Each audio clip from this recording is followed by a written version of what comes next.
Down the rabbit hole we tumble once again, to a place you remember, but have never truly been, where dim moonlight shines on an age long gone by, where stranger things are happening, and you very well may die.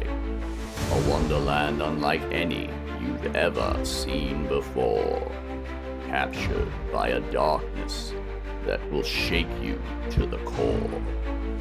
Time is running out. The light is almost gone. Will you become a queen or perish as a pawn? Welcome to Building Wonderland, Nightmares and Dreamscapes. Good afternoon, everyone. Welcome to another episode of Building Wonderland, Nightmares and Dreamscapes. I'm your host, co-founder, and head creative at Creative Catastrophe Games, Kyle Shaw, aka The Design Merc. Here to pull back the curtain and show you how we're creating this brand new TTRPG world coming to Kickstarter later this year. We're building the cover design for Module 5 of our 14 module campaign. We are almost done. This should be the last episode for Module 5. So let's finish this thing out. Right, we are finishing up the cover today. This is what we're working with right now.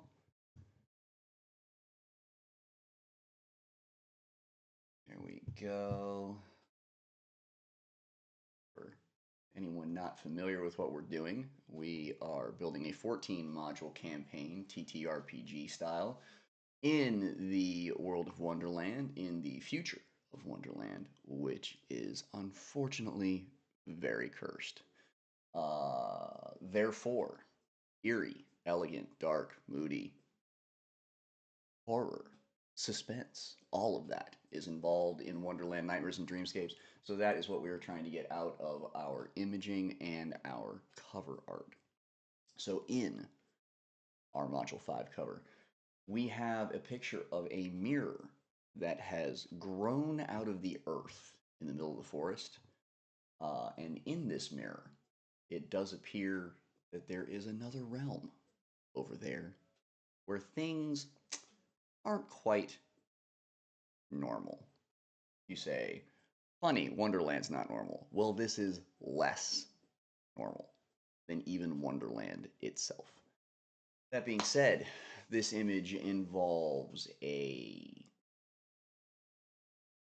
backwards room, complete lack of gravity. As you see, there is a chair coming through the mirror. And all we're looking to do today is finish up what we're putting into the image that's in the inside the mirror. We're going to remove the chair we have out front. We're going to pull that out, and we're going to put some other floating furniture there in the background, and then put the chair back so you get the dimension of the room. That is all that is left with this cover. Maybe a little repaint, maybe some cleanup. But other than that, this will be pretty much done once we get that furniture in there. So we are going to start today with a table. That is what we are doing. We are going to grab this nice antique side table from Midjourney. Going to remove our chair, although we're going to label our chair first because I will forget what that is. That one's going to be the flying chair. A few other things to label here, just to CYA, mirror overlay.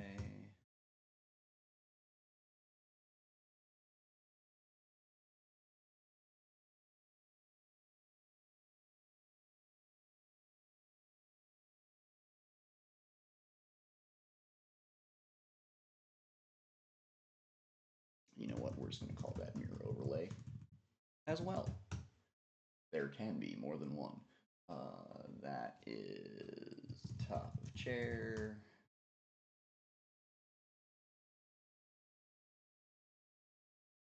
Yes. Flying chair. Top instead, because I will forget what that is. It doesn't look like the here and put them in a folder we are not going to use. Clean that up a little bit. Every once in a while, you got to go through your layers and clean up everything and kind of organize things. Otherwise, whoo, things can get a little crazy in there, and then you start losing shit.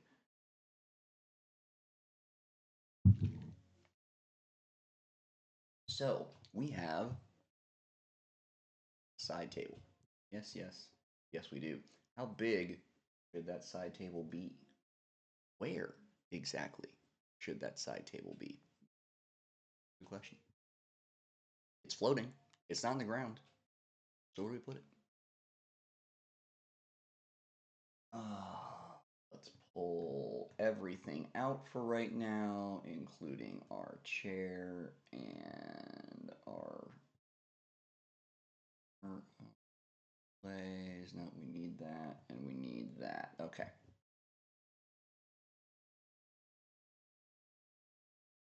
All right. Go ahead and remove everything and cut out our side table. It's not glamorous, it's not exciting, but it is part of the gig. You do have to cut some things out, chop some things up, and do, as I like to call it, surgery.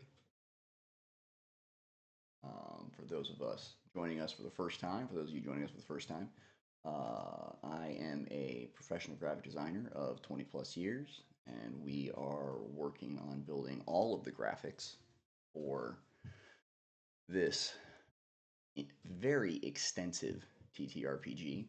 I am the co-founder and head creative at Creative Catastrophe Games. My partner, Philip Bishop, is the gameplay master, also co-founder and campaign genius, DM of 20 plus years. He is the master of all things D&D, so he handles all of our gameplay, mechanics, campaign writing, all of the encounters, character creation, all of that is him, as well as creating our one-of-a-kind competitive campaign tracking system, which you guys will eventually be introduced to later this year. For now, as I make all kinds of mistakes cutting out this table, what you are watching is me build the covers for our 14 module campaign. Those 14 modules will come out one a month, and each module is about 50 pages, giving the campaign a total of 500 plus pages in the campaign. We also have a field guide that will be coming out as well. That field guide is also 500 plus pages with all, and I say all, of the original Wonderland and Through the Looking Glass characters in ways you have never seen them before.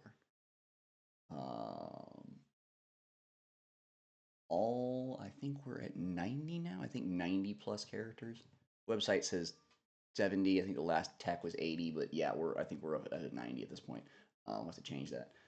That being said, lots of characters all going into the field manual. 500 plus pages of lore, backstory, character creation, and fun stat blocks and stat bars.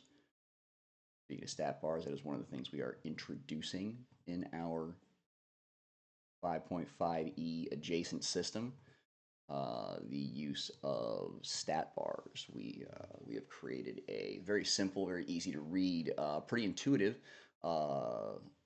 icon-based line of stat block so that you can quickly read your stats and character information as you're going through your campaign without having to flip back to the back of the book to find the full stat block. Don't get me wrong, full stat blocks are great. Love the full stat blocks. It has all the info in it.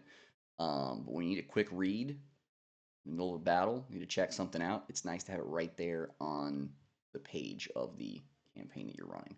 So we've decided to integrate those into our entire campaign to make moving about the campaign easier.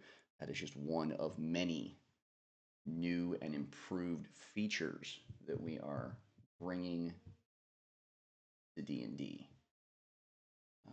That being said, on the creative side, the story of Nightmares and Dreamscapes is 100% brand new, made by myself, partly by my lovely wife Jennifer, and my partner Philip. All of us have collaborated to create a new untold story in Wonderland. It will not be the regurgitated Wonderland that you are used to and seeing on TV and Disney and every other outfit out there. This is a completely new story based off of the original books and happens quite a bit after the original books are closed. That, in fact, is all I will tell you at the moment, except that if you want more information on what has happened to Wonderland and why, you should check out our website at creative-catastrophe.com. You can also check out our Instagram, same handle at Creative Catastrophe Games. All our socials are roughly something like that. Instagram and Patreon. If you are interested in Wonderland as a whole, some of you are just Wonderland fiends, I get that. There is also an additional story, a small novella that's being produced by myself with the editing capabilities of Mr. Bishop as well, called Tales of a Queen. Tales of a Queen is a small novella, roughly 100 plus pages, 11 chapters, that bridges the gap between the original books and our beloved Nightmares and Dreamscapes to get us from point A to point B. And it's only 4 or 5 pages a chapter, original illustrations by moi, digital illustrations, by the way. And that story is completely original as well. It will take you from the end of Through the Looking Glass, where Alice is crowned queen, queen of Wonderland, queen of something, and it'll start there, and we'll deposit you right at the beginning of Wonderland, Nightmare and Dreamscapes. Currently, 5 chapters are available on our Patreon. Get in there and read those. If you are a Wonderland fan, we would love to hear what you think on the first 5 chapters. Back to what we're doing here. As I said, I am a professional graphic designer. I do this for a living, and I have taken on this project with my partner as a full-time creative, building all of Wonderland, Nightmares and Dreamscapes. Now, we thought it would be a great idea to show you guys our process and show exactly how we are making some of the imaging for Nightmares and Dreamscapes. From what I understand, this is not something that's generally done in the D&D community, and we're all about firsts. We're all about breaking the rules and starting things over and trying new stuff.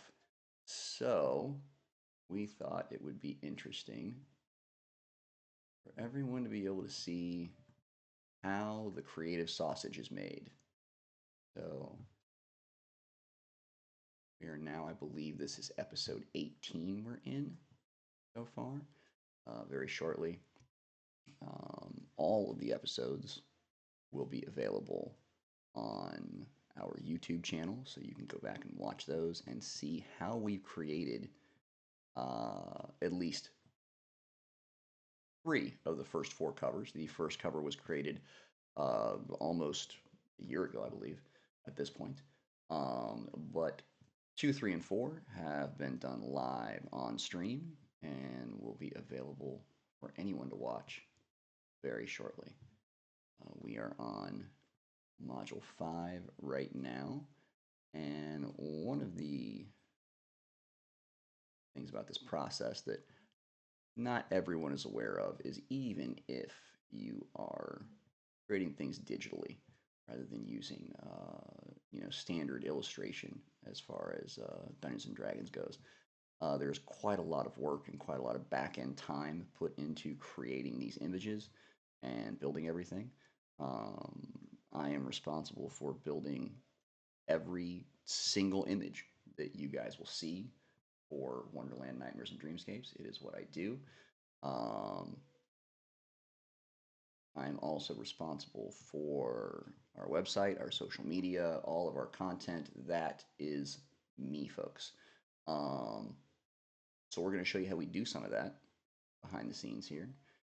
Starting with the covers, we'll eventually get to how we handle character creation and how we handle location creation as well. For those of you who are just checking us out, we have a pretty complicated process as far as designing. We use a amalgamation of different software, different skill sets, different AI products, everything working together to end up creating all this custom imaging. Everything that we create and everything that we make is 100% custom, and it has been edited by me with these two hands.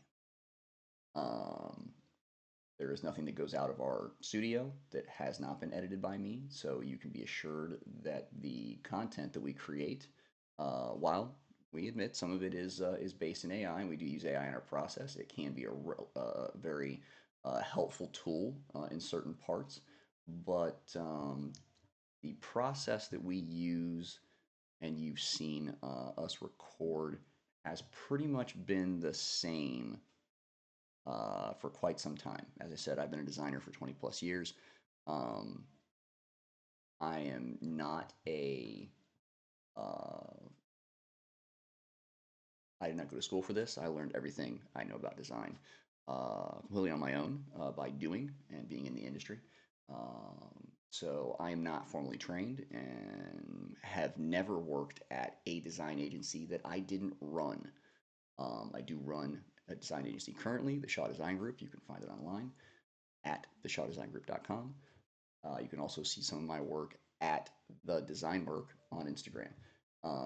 That being said, my process is using all the tools available to me, regardless of who makes them, what they are, or where they come from. It is a matter of what it can do to make my job easier and the product better. That is all I care about. So that is how we get things done. That being said, we now have a side table. That side table is relatively clean. Oh, look at that. It's not. We thought it was. It is not. Look at all the not clean that we have going on there. Oof. I am a bad designer. What is going on there? Well, that's what happens when you try to clean something on a black background when it's kind of surrounded by a black background. Probably should have done on a lighter background today.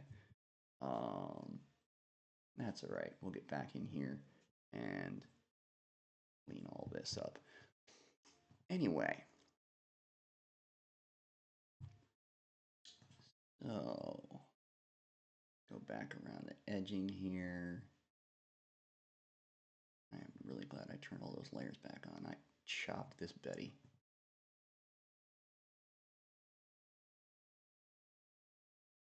Now I like to go around a fair amount of the objects myself by hand.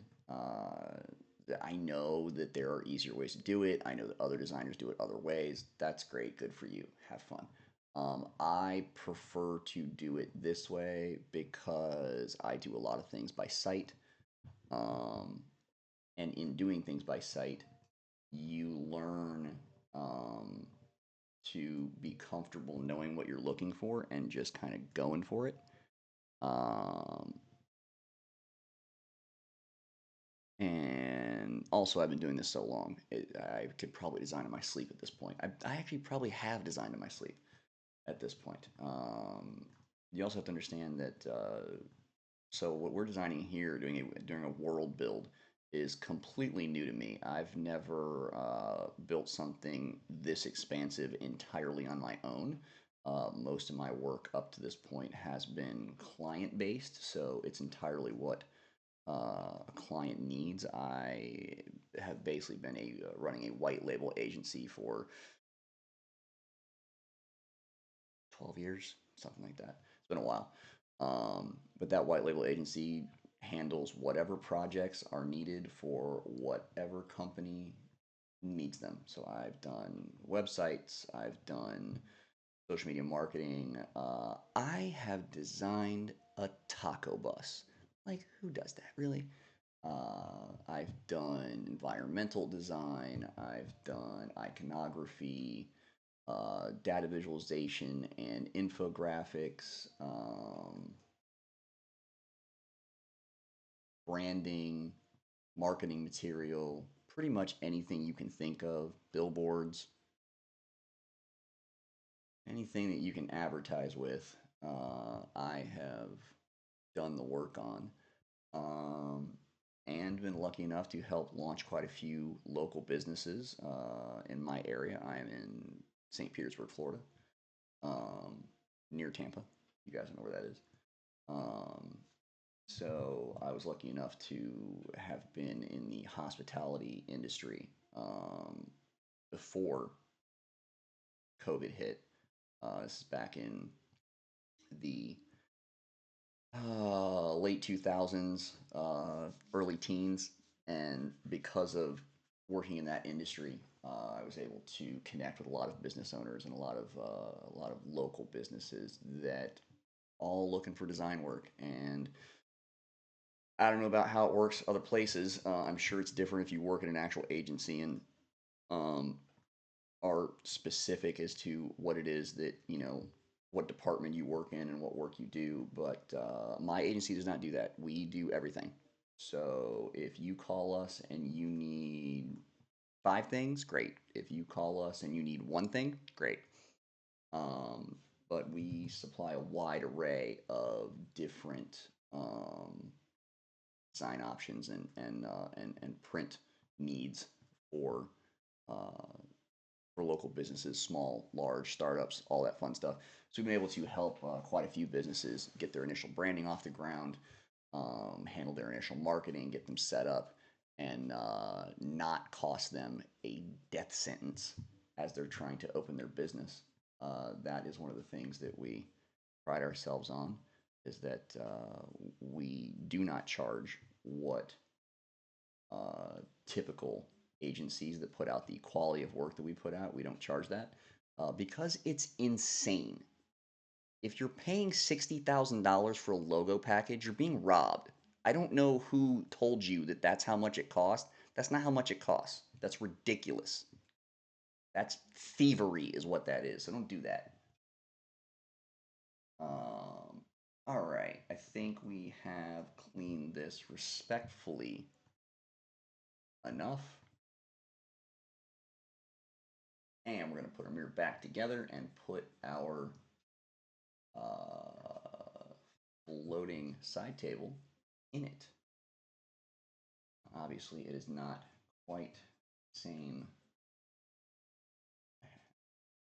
style there. We're going to fix that too. So, how big should our side table be? That's a very good question. Well, let's flip it upside down and see how it fits on the floor. How about that, because the floor is up there.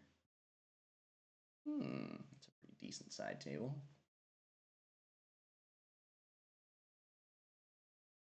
You can probably make it just a bit smaller. I think we'd be okay.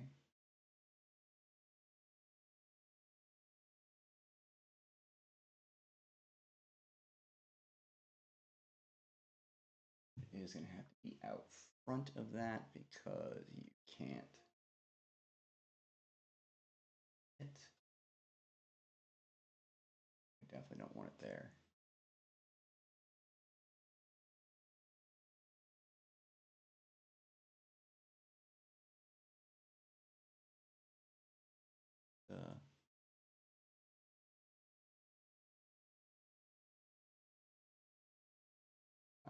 Okay. Okay, we can't be really messing with that too much. Just checking the layer to see what we can do here. Instead of, there's a couple different ways you can do this. If you already have overlays set up that work for this, you can just take any object that you already have built and slide it underneath that overlay, and it will take on the properties of whatever that overlay is. So if the image in the background was one image, one flat image as far as like the room, and then the lighting of the mirror was an overlay that went on top of that, then all I would have to do is take this chair and slide it underneath the layer that has the layer that has the lighting on it, and it would take on the properties of that lighting layer. Unfortunately, because of the way we had to build this, the mirror and the mirror and the lighting kind of came together, and we had to map the lighting on top of that as well. And then the room is also two layers. So there's pieces of the room that are one layer and pieces that are another. So if there's anything that is going to be put behind there, you're going to get a variety of lighting based on what layers it's underneath, and it's not going to be fluid. So it's in this particular case, it's better to do it a completely different way. And instead, what we'll do is we'll put on there. There we go. Buttons weren't pressing. What we'll do is we'll place it where we want to place it, and then we will fade it ourselves so it matches the rest of the scene behind it. It's kind of it's what you do when you didn't really plan the mirror to kind of come out this way. If you already knew exactly what you were doing and you already had the pieces for it, and you could say, okay, this is my layout and these are my layers, and you're not kind of creating it on the fly as we do with these covers. If you're not creating it on the fly and you already have kind of the layers set up, then you can organize it and be able to slide things underneath it and kind of build your room underneath the lighting of the mirror. Sure, that'd be great. I don't know any designer that does things that way, because that requires you not only having a plan that is so far worked out in advance that you have to know every step, which is hard to do as far as I'm concerned. And then also, be in the middle of design, and if you take a left or a right that you weren't initially supposed to take, that wasn't part of your plan, and the rest of your plan is just out the window. So why bother making the whole plan? The general idea is usually the way that I go. It makes it a little bit easier. So what we'll do is we'll fade this out a little bit, and the best way to do that in this particular context, let's check and see where our flying chair is located first, by the way. The best way to do that in this context is to do some desaturation, which kind of sucks the color out of things. It's also to do a little bit of fading, so it looks like there's some light back there. You're going to get some of the effects of the light that you do see over the top of the mirror. I'm going to kind of fake it with this particular object. So each object we put back here will have its own kind of lighting mask that goes on top of it that is supposed to mirror the mirror. So, first things first is figuring out how to orientate, it's a fun word, orientate, our side table here. Honestly think that it should be behind the chair, like right there. I'm also concerned at what angle it's at.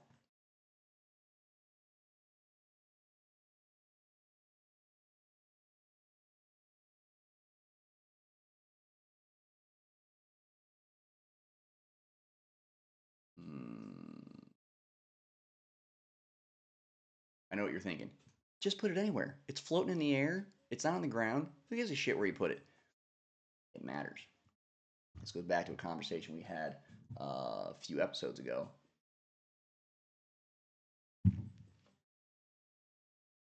about how your eye picks up things that are not necessarily a design rule or a trick or anything that we were doing intentionally. Your eye's going to pick up stuff in certain ways that you need to be aware of when you're building a scene. Like, for instance, we have this side table. Now, if I put the side table over here, can't even see it. It's not even really a piece. So why would I do that? You want to make it visible so people actually see the thing that you're putting time into putting into this image. It needs to be visible. It needs to be placed in a way that either it's the focal point of what you're working with or it's part of the background with everything else. That's important too. The orientation. You need to make sure that it is fit in the right spot, the right angle, the right lighting. All of those things have to come into play. You can't just slap something somewhere and go, no, there's a chair. That's not how it works. So, if for our particular purposes, if I were to take this table and go, yep, we're going to put it right on the floor there. Well, that doesn't do us any good because the whole point of this image is to make it look like there is no gravity in this scene. So people want to know what's going on. What's going on in there? Why is that like that? Should I go in there? Do I have a choice? Those are the questions we want people to ask. So putting the furniture on the ground doesn't serve our purpose. That's another thing when you're designing. What is the purpose of this image? What's the whole point?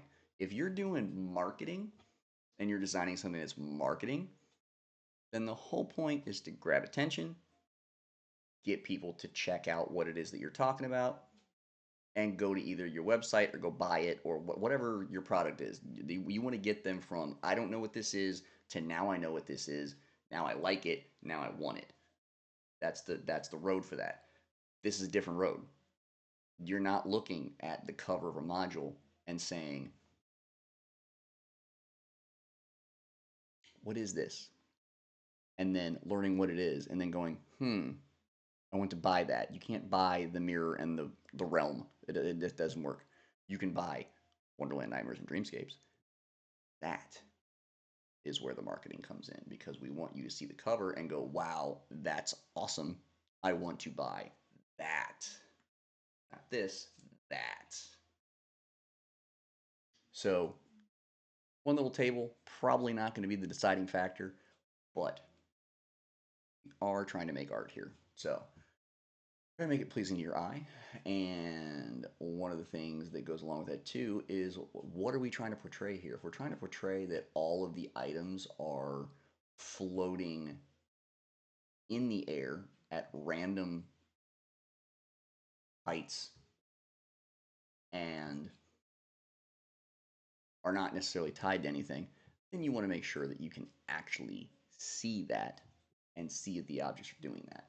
So we're going to put that table, I think right there. It's a pretty good place to put it. It's right in, kind of right in the center.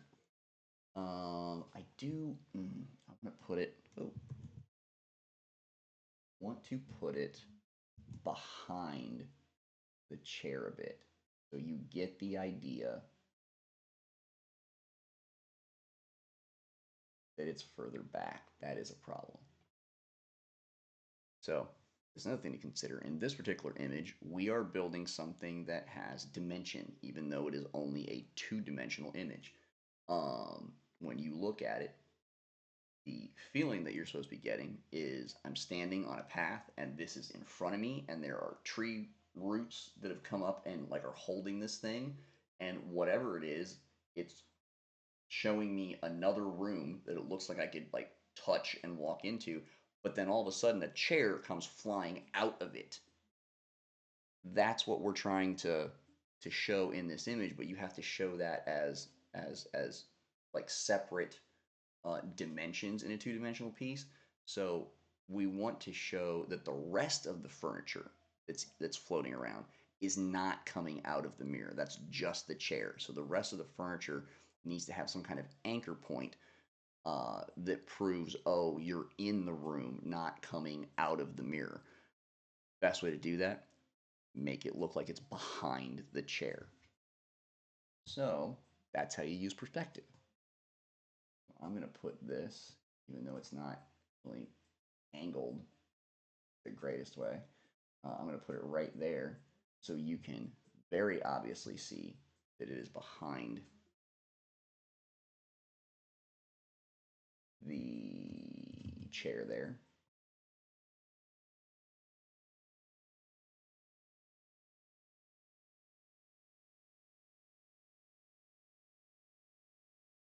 I think we'll do that.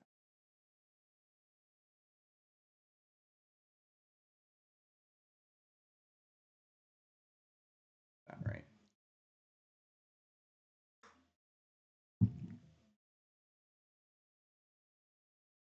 Next chair is going to have to be behind that too. So on to the next chair. Which chair do we like? Do we like a couch? Maybe a couch. Would a couch be good? A chaise? Some sort of lounge? Or should we find something weird? Like, that's weird. What is that? What is that chair? What is this? What's going on here? Hmm. That looks like you don't want to sit on it. You might ruin something. Hmm.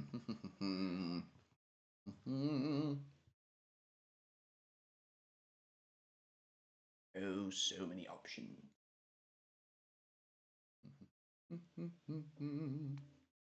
Ooh, there's an ottoman. I love a good ottoman. We can make that happen. All right. Ottoman it is.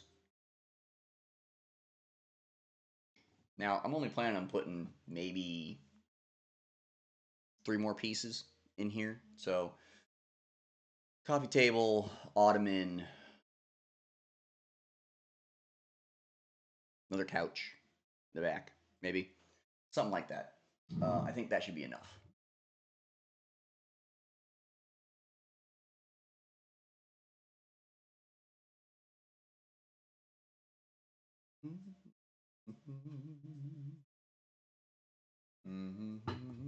All right. So we got a coffee table in there. Let's go ahead and save real quick. And then we are going to type in layer here, coffee table, and that's side table. Side table.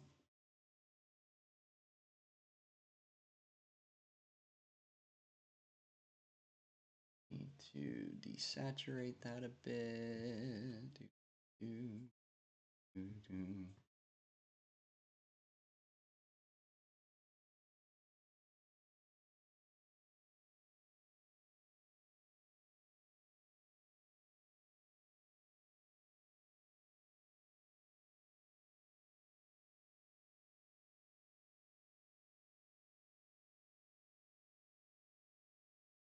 Want to make sure we're getting enough desaturation on our table. -50 on that. A little more than usual because it is underneath that mirror overlay. All right, let's save again, and then we are going to turn everything off.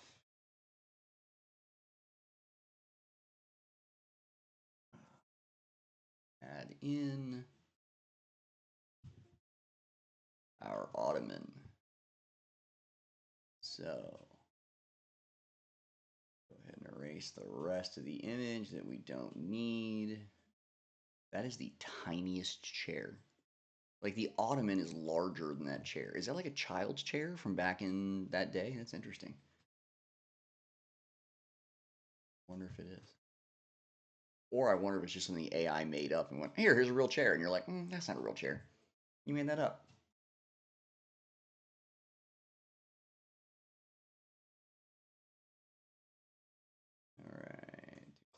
on this, and then we're going to go in and do exactly what we just did, and erase, erase, erase, and cut, cut, cut, cut, cut, all the way around this thing. Like I said, I like to do it by hand just because when you use the tools that are presented to you in Photoshop, I don't want to say they're not the best because I do think that Photoshop is probably still the top quality, uh, one of the top quality design apps out there, especially if you actually know what you're doing in it and have spent the time to learn it. It is very, very helpful. Um, however, um, there are some tools in here that could use some improvement. We'll say that. And there are a fair amount of cutting tools and um, tools are designed for you to be able to cut and copy content and easily chop things up and remove backgrounds and things like that. And before AI, designers had to do all this stuff manually. So there wasn't a catch-all for getting the background out of an image. Yours truly had to sit here and erase it by hand. I have a client currently, and I've had him for probably 5 or 6 years at this point, where I design magazine covers for it's a small magazine. I design magazine covers for this company every month, and because I've done it for so long, originally starting out doing it before AI, he would send me the models' images from the photo shoots that they've done to be able to choose a cover. I would choose a cover and go ahead and edit that image. But in order for you to be able to create magazine covers, there's a specific style to that. And there is a trick to it. It's being able to put the title of the magazine behind the model's head, body, whatever happens to be in the front. That's how you give the cover images dimension and how you give them perspective.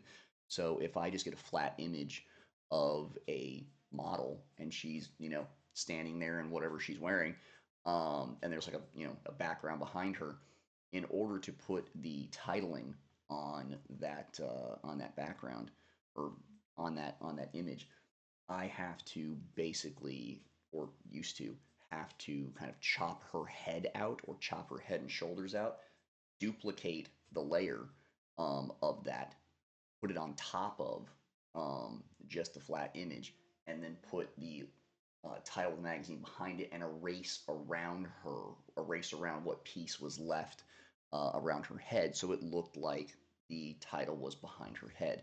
Hours and hours and days and months of time I've spent erasing around models for magazine covers.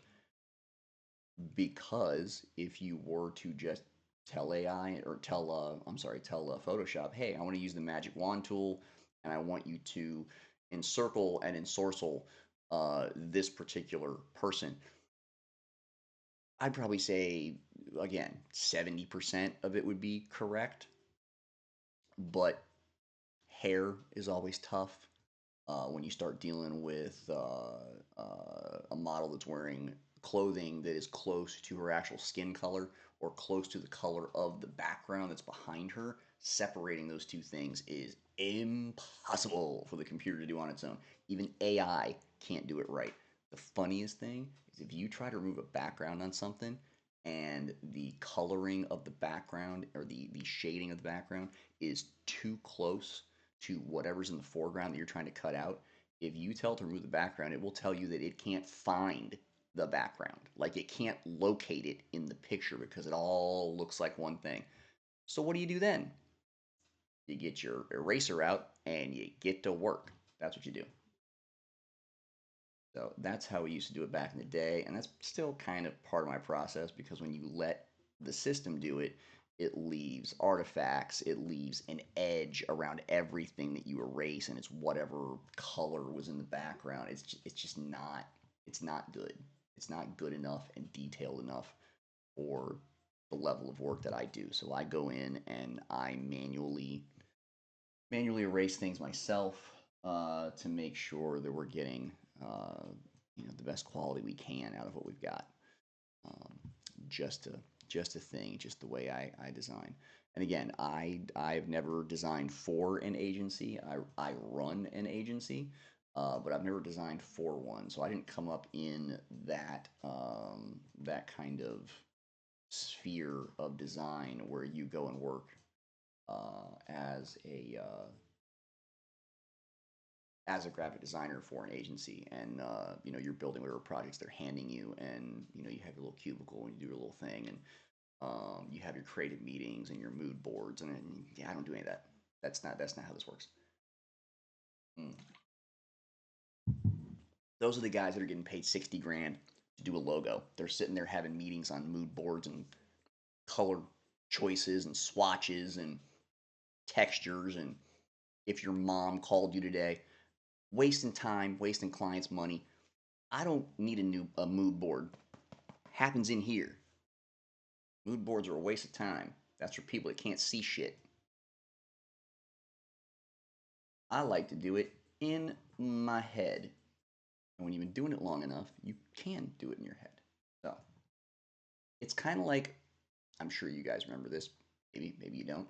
I'm old, so when I was in school, uh, back in the 1900s, um, we always had the issue of your teachers always wanted you to show your work, especially when you were doing math. They want to see like how you're getting the answer that you're getting, and the I get why they did it.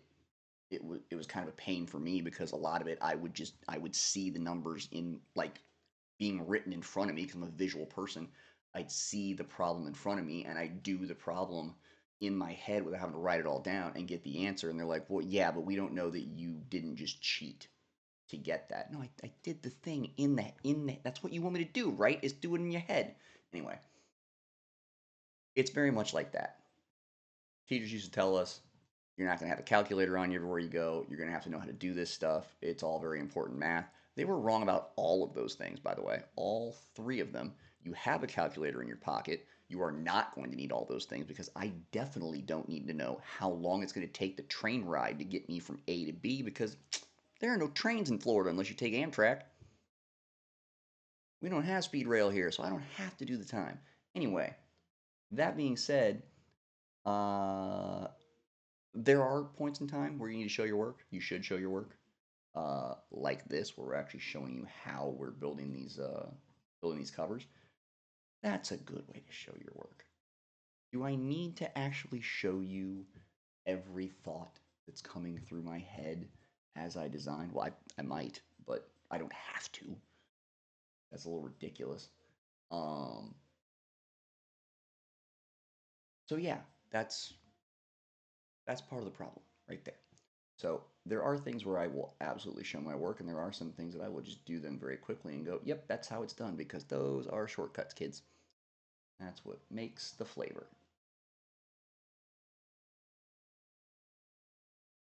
This is a little more detailed.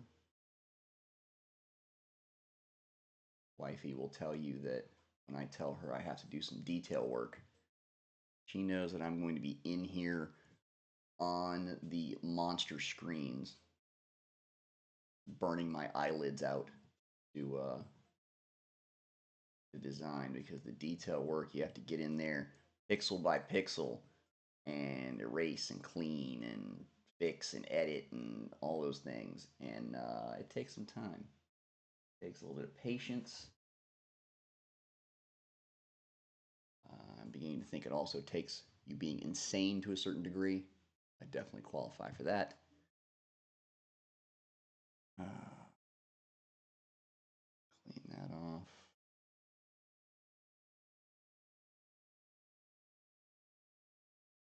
And we're cleaning, and we're cleaning, and we're cleaning. That's what we're doing.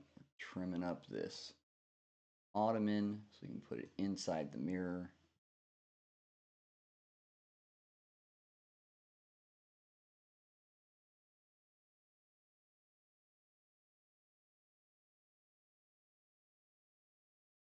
There we go. That doesn't look too bad. You're not going to see most of that leg on that side, so I should just be able to do a hole and kind of go there.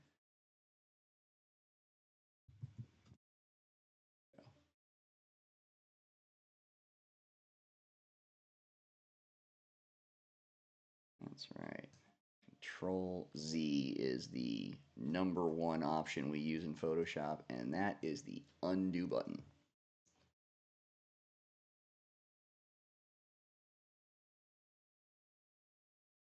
That's the one. That's the one. All right, let me erase this. Sometimes you'll see me on the stream here while I'm designing, moving my head around, looking at an image, and the reason is because depending on the angle that you're looking at an image, light changes, and what light is showing you, especially when you're dealing with a lot of shading and a lot of dark areas like this. I have to be able to see where the lines are, where I'm racing, where I'm trying to race around. And when it gets kind of dark like that and it starts getting muddy, it's very difficult to pick those things out.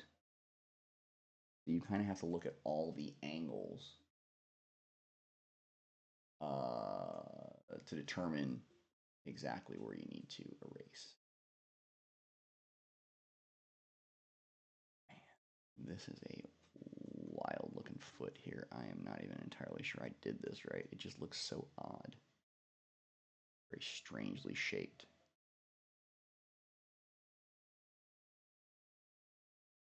But the good thing is it'll be inside a mirror, inside the mirror realm room, and you are probably not going to see all this detail. But that is the unfortunate curse of a perfectionist, which is a whole other set of rules you got to deal with.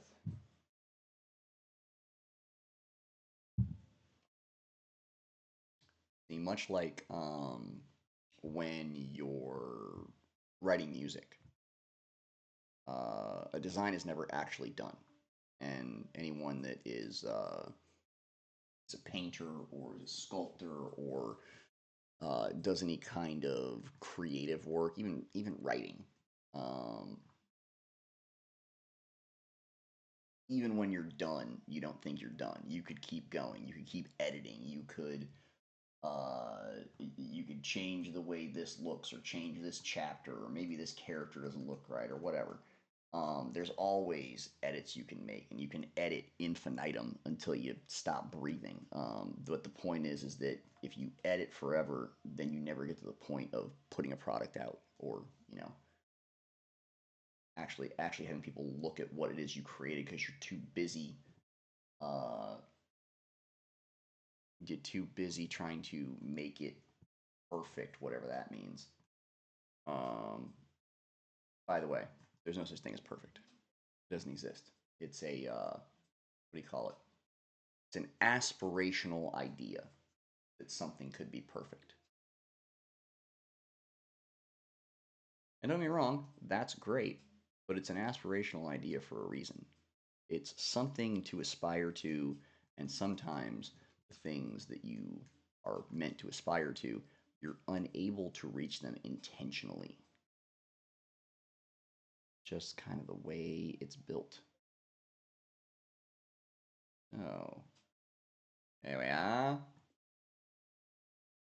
We need a bit smaller brush, just a little, maybe a smidge more. There we are. We get under the wheel. Oh, that might be too much. Might have to go to a onesie.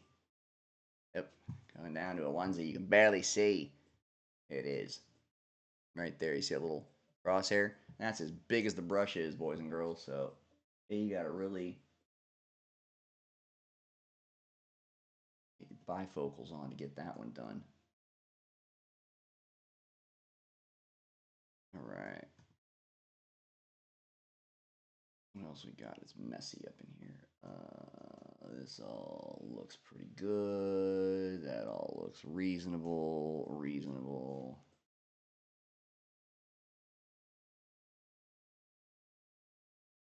That doesn't seem like it. Okay.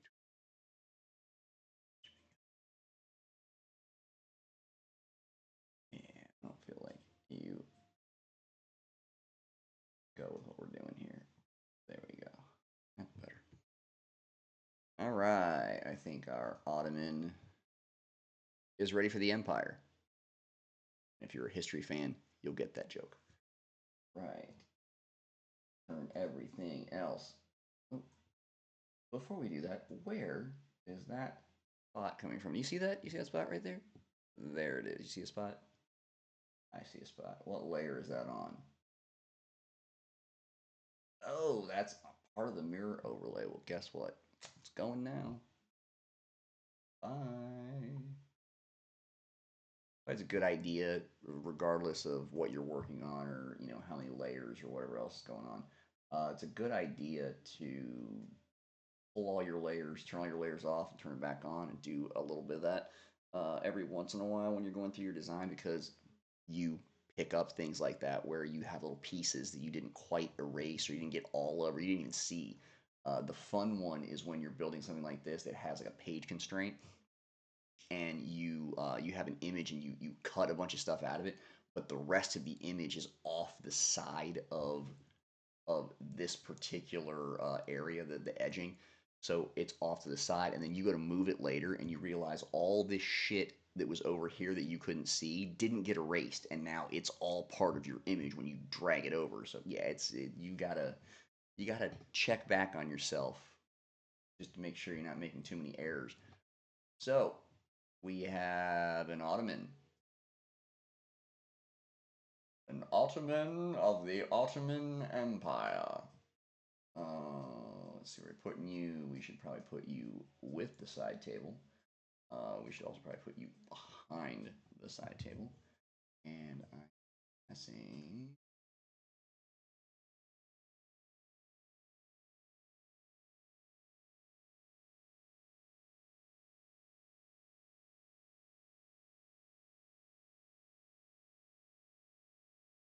A bit smaller.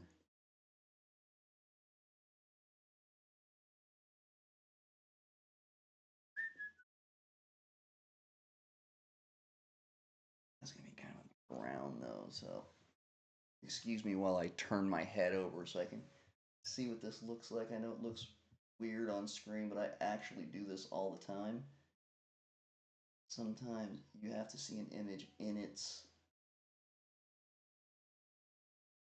place to be able to know exactly what's going on.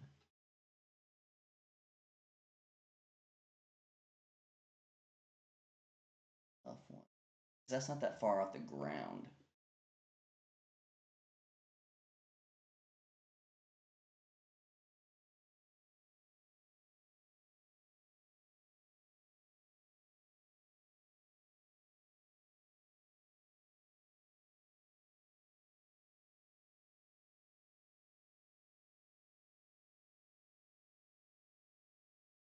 I'm just looking at different places to place the actual ottoman that will work. You have to excuse my strange head movement. I gotta look at it from all the angles.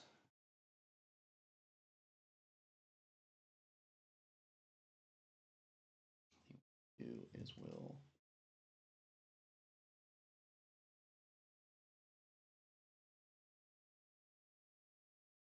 We'll put it like up here.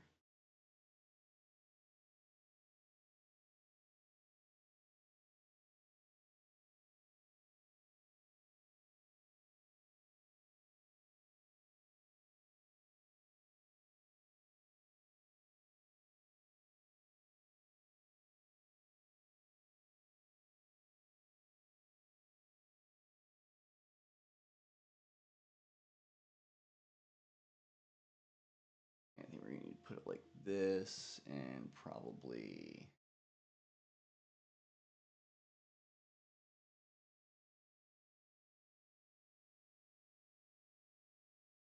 Let's desaturate it a bit. Let me go, I think 30 on this one. That basically makes it silver. Not do that.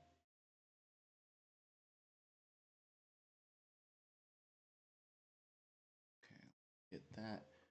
Let's make it a little bit lighter.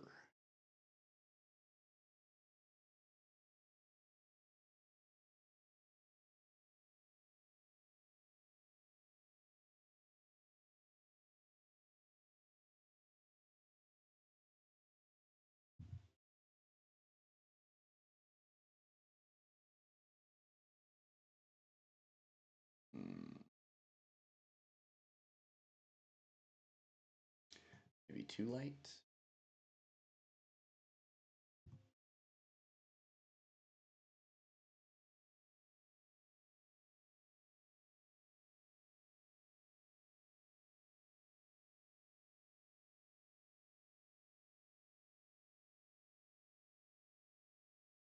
I think that's all right for right now. We'll put a bigger piece of furniture like over in this area that's going to end up being either directly in front or behind, but we'll give it perspective from there. Right now, it just needs to be in the image. We have to move it around a little bit and decide where it goes.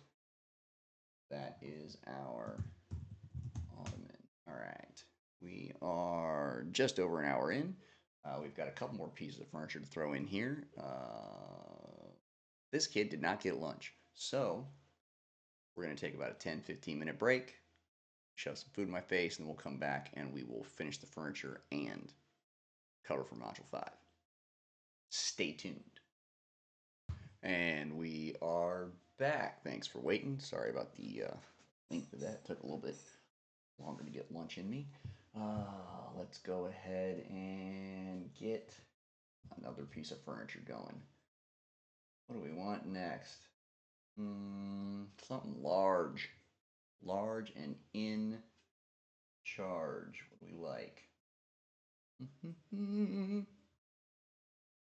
Not another chair. Let's maybe do. Thinking this whole chaise lounge, it looks like a coffin or some kind of. Like, I feel like if you sit in that, it should be able to take off.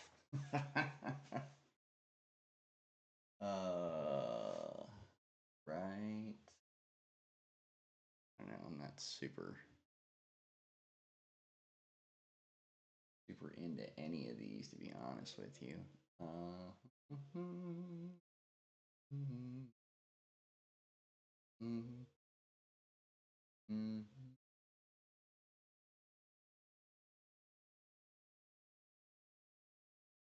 I'm not feeling it. Do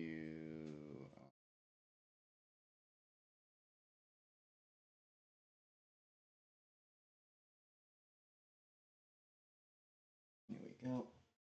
Let's do a chaise lounge.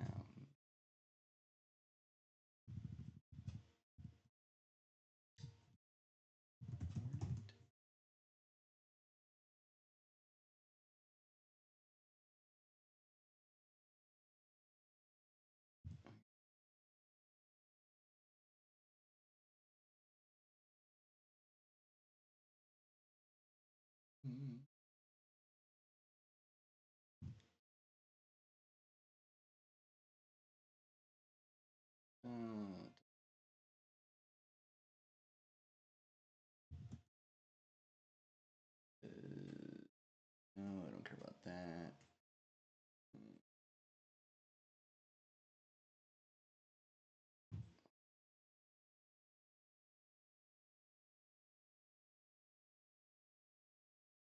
Yeah, that sounds like it should be correct. Ourselves a chaise.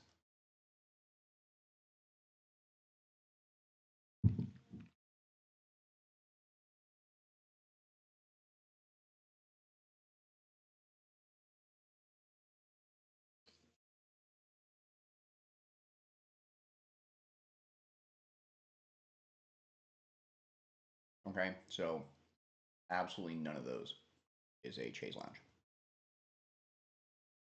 Okay, let's try that again with the landscape side. Maybe that's what it needs to understand what a chaise lounge is. I swear, if I have to give this thing a physical image prompt for it to pick up what a chaise lounge looks like, I'm gonna start throwing stuff. That's ridiculous. This one's like taped. Look at that. What is that even made out of? I don't understand. Here we go. These are chaise lounges.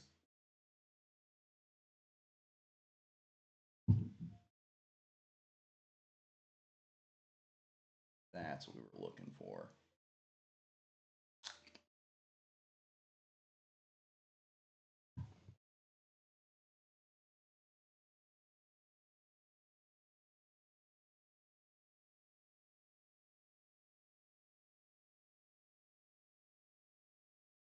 Pretty good. Do it again. I would like it to not be blue. Ornate. Let's go with. Yeah, because everything's very like monochromatic in this at the moment, and I'm not the biggest fan. So just for my own amusement.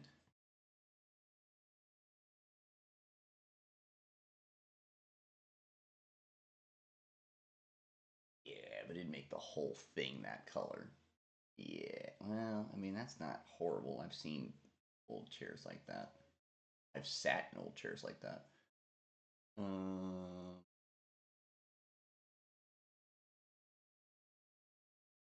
hmm. All right, we're not gonna mess with that one. We're gonna leave that chair where it is. But I do think, what color do we want? I don't want to do red because then all you will see in this image is the red chair because everything else is in more muted colors. So I want to get something that's a little more blend into the background, but isn't going to blend in so much that you don't notice it.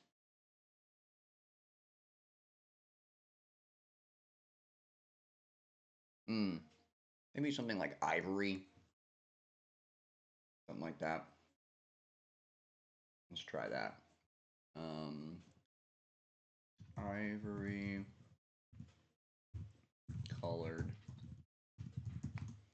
All right, let's give it a shot.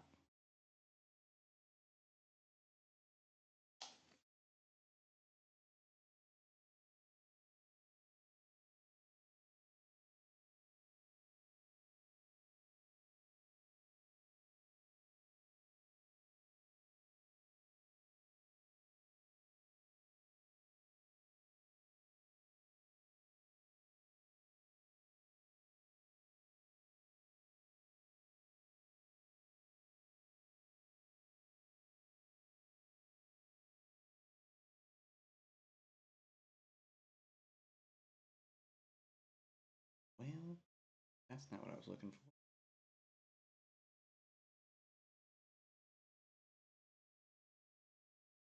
for. One moment.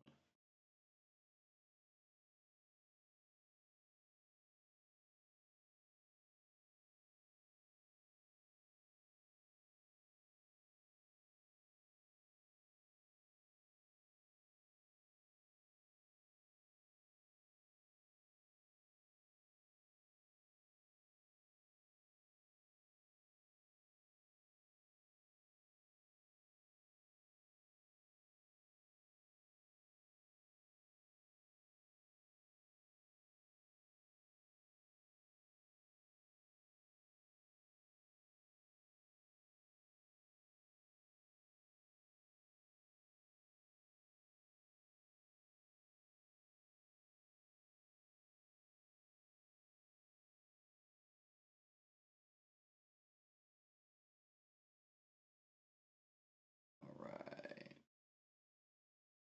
Good to go. Well, I don't see any ivory couches. Why does everything look like it was pasted together from your grandmother's quilt? What's going on? Oh, I wonder if it's because it's pulling the colors from the style image. That's so. There really should be a better way in Midjourney to distinguish what it is you want the engine to actually pull out of your prompted images, because I'm sorry, when I want the style of something, style doesn't have to do with color. Color is a separate thing. If you want something color changed, then you change the color. You don't change the style. The style is watercolor, impressionist painting, oil paint, pencil, doing everything with a dry brush and food. Whatever your medium is, that's the frickin' style. Not blue. Blue isn't a style, it's a frickin' color. I don't understand when you put a style reference in why it pulls color. Use whatever color you want for the object or what you're told to use. It's insane. And because of that, because our style image has a blue sky in the background, it refuses to make the entire Chase Lounge ivory. It has to have blue in it. I don't know why. I don't know what genius made this thing, but it's a little ridiculous. Okay. We're gonna do. We're gonna do that without the style reference and see how close we get.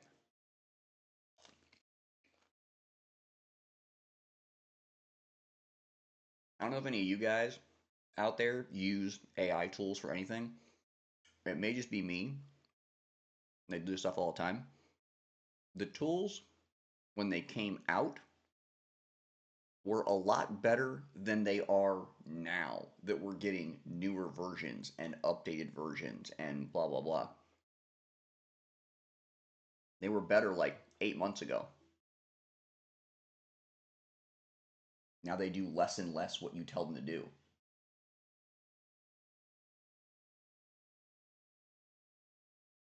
Which, shocker, might be because humans are training them. Anyway, whole other conversation we don't need to get into.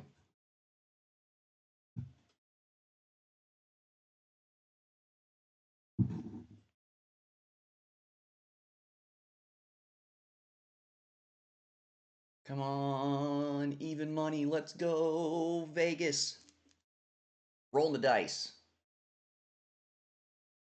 Give me an ivory lounge.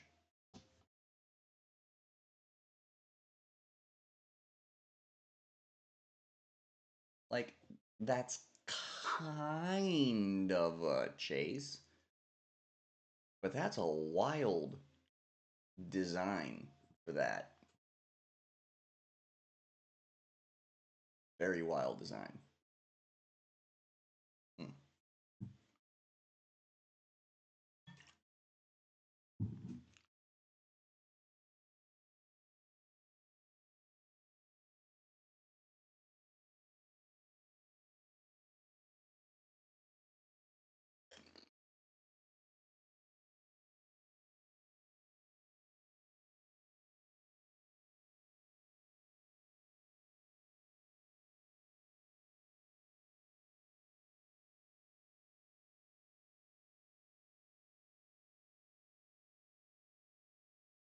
Since it doesn't seem to know what ivory is, we're going to make this our file reference. See if we get a little closer.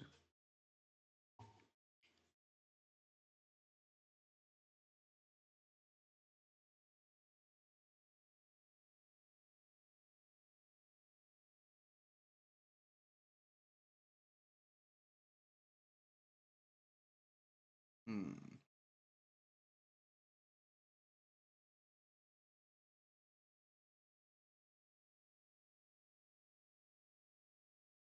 boy, they get to like 80%. I'm sitting here being hopeful, going, "Oh, it looks great. Oh, it looks great." And then it hits 84 and 88 and 92, and then you're like, "Oh, looks like it was made by a hobo." Great, wonderful.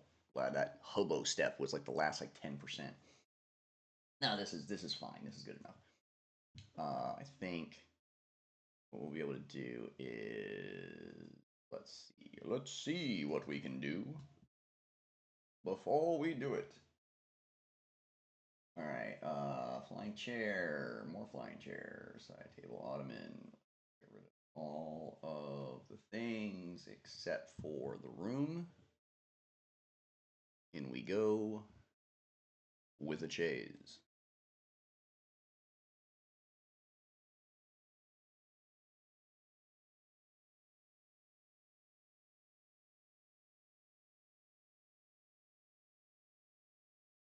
Okay. So just to be able to picture where we would put that at, it would be on the floor, kind of in this shape. And it would absolutely have to be in the foreground, that's for damn sure. We put it back there. See, that's the great part. Hard part and great part about this is because we're working in perspective and um, put that in.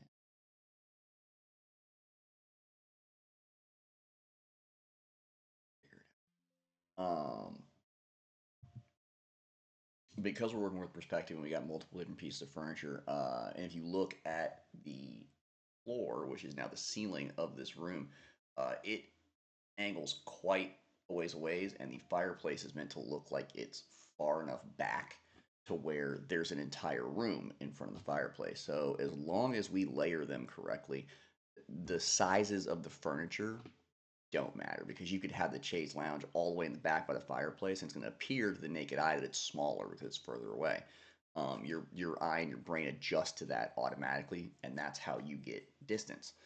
Um, in the image, I could make the chaise lounge the same size as the chair that's flying out of the mirror, and you'll assume because it's so big and so like it'll look like it's closer and that it's like right next to the chair. But if I make it smaller, automatically seems like it's further in the back. Not that that's a very small chaise lounge they have there. It's actually just further in the back. So hopefully, if we do it right, that's how it'll come out. So since that is what we're going to use, we are going to remove all the other layers and do what we do the most. Not the best, the most. Well, and maybe the best, I don't know. I don't know if anybody else does it this way. We are going to erase around the chaise.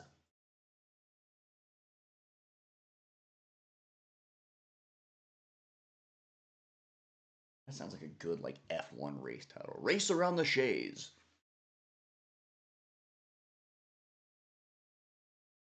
That could be a lot of fun. All right.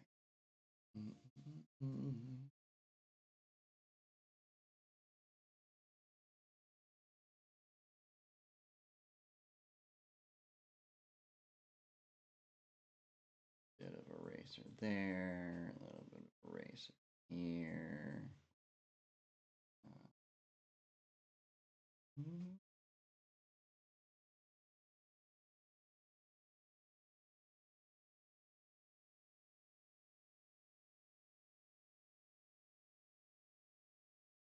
All right, time to zoom in and do the boring stuff.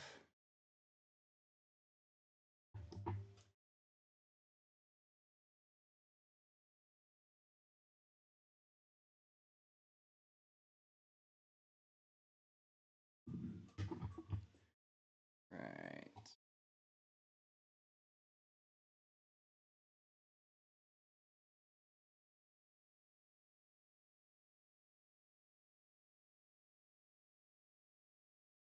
Just a little boring stuff.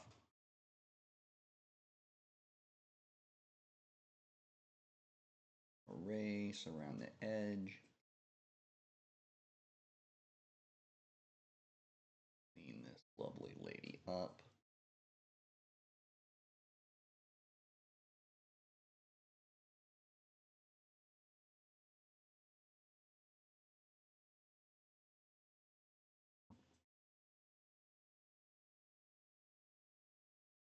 Oop, went a little too far there.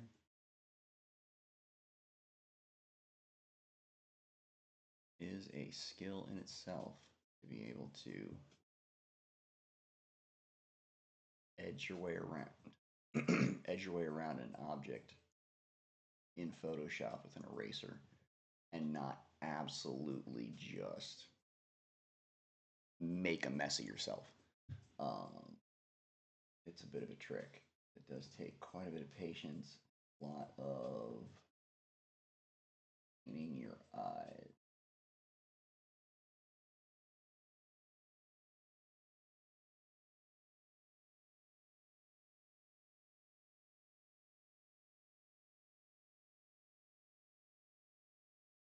And go to a smaller brush.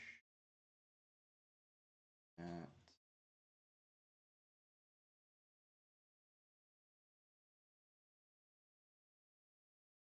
Doesn't look like it's going to get very far that way either. Like most things, there's a few different ways you can do this.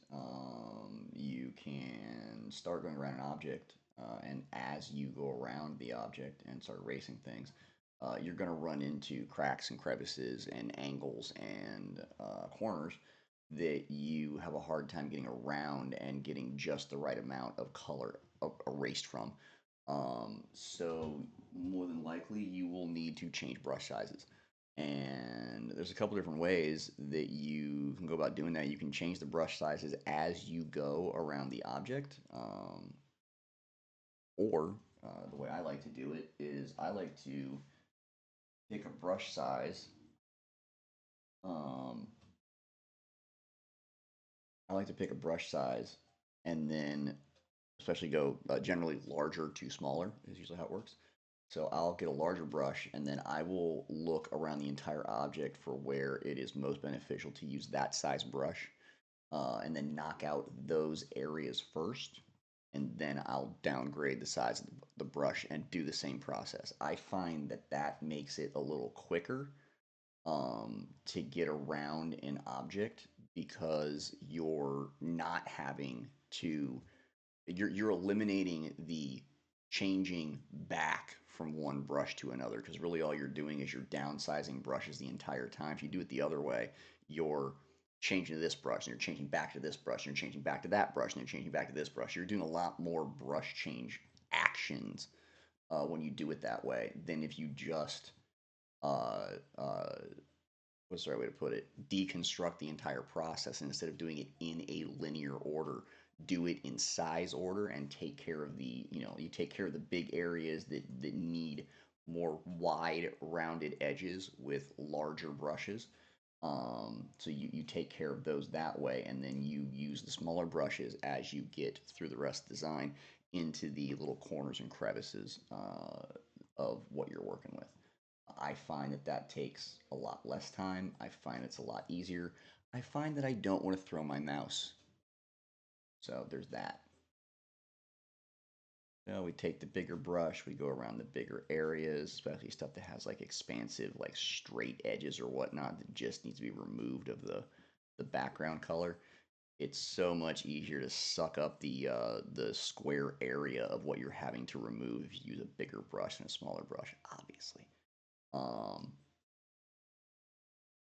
However, um, it is difficult to keep your lines and everything kind of the way you want them if you're not careful because those big brushes have big curves on them. So the part that you're erasing with is, especially when you're edging, is literally just a curved edge, and you have to be aware of that because if what you're erasing doesn't kind of align with that curve, you're gonna have to go back over it with a different size brush, usually a smaller one, and correct the angles of what it is that you just like erased with, because that curve is so big, it's gonna put little like scallop indentions and shit, so you won't have like straight curves or straight lines or things that are, you know, even and symmetrical. It gets tricky. Um, but like anything else, spend enough time with it, figure out the ways around. Right. I think that's about it for the big area there. I'm not going to mess with all of this too much because it's generally all just dark. So it's,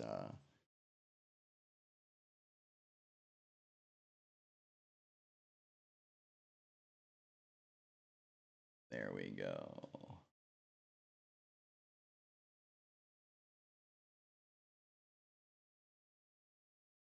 Get some of this excess garbage out of the way.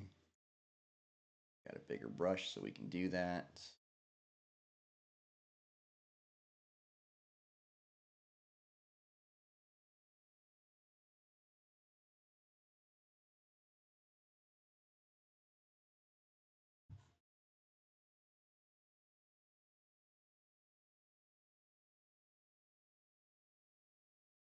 There we go. That's a little cleaner. However, most of the areas are much smaller brushes than what we're currently using, so we need to adjust to that. So we can probably go around this arm area here, and that shouldn't be too painstaking.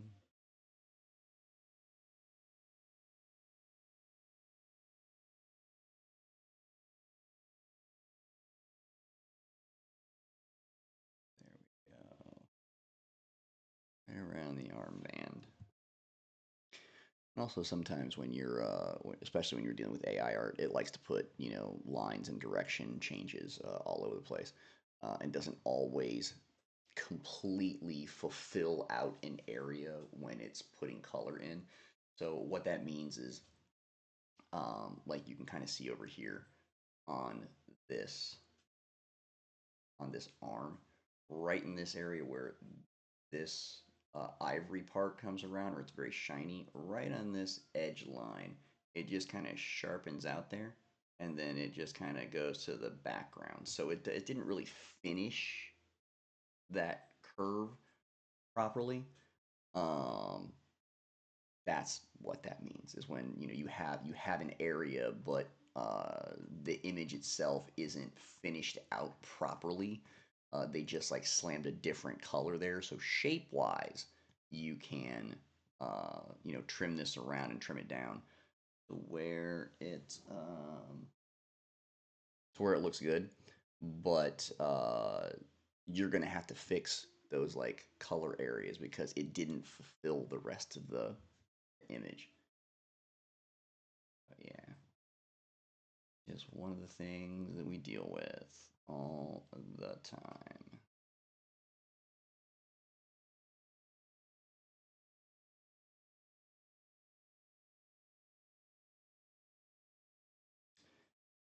And yeah, another trick here, the question ends up becoming, do we leave, and we'll put it on your screen here a little bit more zoomed in. You see how this has like an edge to it, a colored edge there? Uh, that ends up being a tricky question with anything that you're cutting out or edging around, is do you leave the colored edge there, or do you make sure that it's completely gone and the color of your object is what is at the edge? It really depends on the rest of your design and the design style that you're working with. I believe we mentioned it. I think back when we were doing the Module 2 cover about how, if the image you're using, it has, you know, outlined objects in it, like you have a lit window or whatever with the braces in the center of the bars. Um, you have that window and you have the edging to it and the light coming out of it, it may be outlined in a thin, like thin black line just to give you the definition of that against like a brick wall. Um, but where you see it becoming most of a problem with your image is when there's a darker outline around an object that has uh, a lighter composition like this, where this is supposed to be an ivory or a lighter chaise lounge. So you don't really want an outline around that because you're going to see it a lot clearer, and you lose the purpose of the outline. The purpose of the outline isn't to outline something. We're not in those days anymore. That's for people that use Canva to make birthday invitations. That's not what you do in real design. Um, there are styles that use that, but most of the time, what you're looking for is that's just there to define an image. It's not there for you to go, oh, that's outline. It shouldn't be that obvious. You'll see it a lot of times, and you'll see it a lot of times in the popular style of artwork that's kind of made its run, I guess, at this point. It's still being done by a lot of professionals. I follow a guy on Instagram named Kyle Lambert. He's the one that does all of the um, stuff for Stranger Things, and what was the last one that came out? He's done a bunch of shows since he did Stranger Things. He does all the key art for Stranger Things on Netflix. All of the billboards, all the marketing material, all the cover images, all the key art, that's done by him. And his style is to actually have a tablet and illustrate that. And he illustrates it in layers. And I've watched this whole process. It's great. He's an amazing artist. Um, he That particular style that he has kind of adopted, uh, or I don't know, adapted to be his own kind of style. Um, is kind of a hand drawn pencil sketch, but there are he does outline quite a bit of things, and that's because that style calls for that. It looks very graphic novel, very like 1980s, 1990s choose your own adventure kind of graphic novel, and that's the way that that art kind of looked back then. So he's kind of taking a bit of a style from back in the day, and he's kind of making it his own, changing a bunch of things about it, and bringing it more into current day, and utilizing it for current day purposes. And that's why it became such a huge style to have like movie posters designed in, like stuff like the stuff you used to see, the like original Star Wars movie posters. Um, you look at uh, those compared to the stuff that you see from like the Avengers and stuff like that. They're not so different in their kind of composition. It's just a slight style difference because they've kind of taken that same um, hand illustrated style, and they've just updated it to make it a little crisper. The colors are cleaner. The colors contrast better. You'll see in the older like the late 70s, early 80s Star Wars ones, the colors are generally a little more muted and a little more desaturated. So everything is kind of in those like browns and ivories and grays and greens and things like that. Black, a lot of black. Uh, they kept things mostly in that. And the reason they did that is because when you do see the lightsabers that they would draw, and they were a blaster or something like that, they needed the laser part to show up like it was glowing on the page. And the best way to do that, other than to draw it like it's draw it like it's glowing, obviously, color wise, is to mute everything else rather than make whatever you designed brighter, because as soon as you do that, it kind of blows out the image and it's hard to see. So the trick to that is, instead of making the thing that you need to glow brighter, you make everything around it dimmer. so it gives that effect automatically. So they did that with those early posters. Um, did I talk to someone about them doing that and that's how I know that? Absolutely not. I know that by looking at it and because this is what I do. Um, those are technical things that designers do to enhance certain parts of images and allow you to see the things they want you to see and focus on the things that they want you to focus on. But those posters are different than what you see nowadays, where the color is a lot brighter. The reds are very red, the blues are very blue, the greens are very green. It's not muted because they are trying to bring out all the color and all the vibrance of the characters in like the Avengers movie and stuff like that. So, but it's a similar crafting style. It's just not the same kind of coloring. And welcome to my TED Talk. All right, let's get back to cleaning this bad boy up.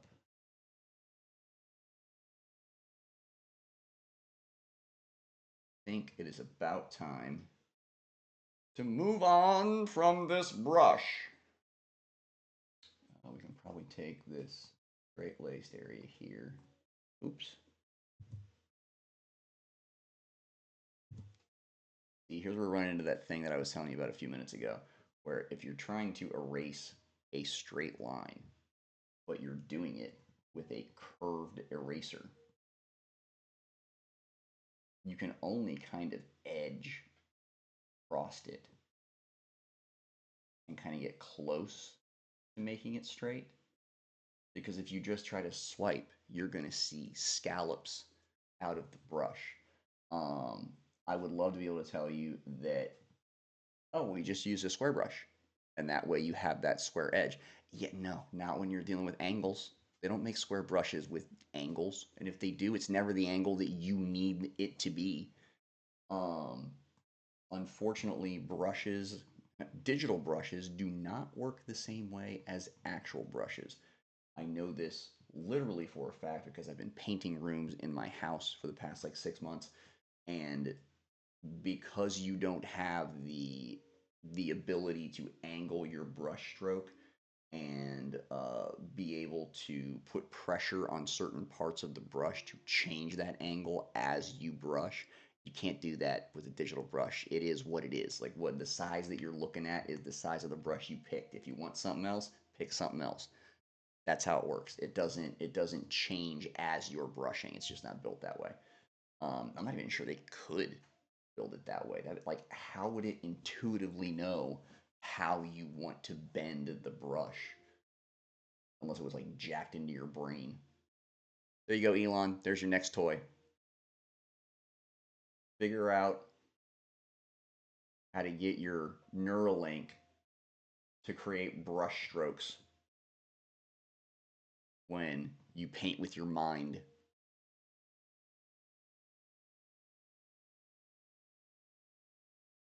All right. Oop, that was too much.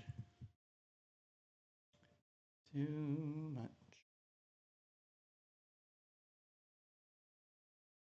A little too much there. We might need to switch brushes before we mess around with that any further. Like I said, I'm just getting the bigger areas, the bigger brushes, and then we will come back and do a little work with a little bit smaller brush, and so on and so forth.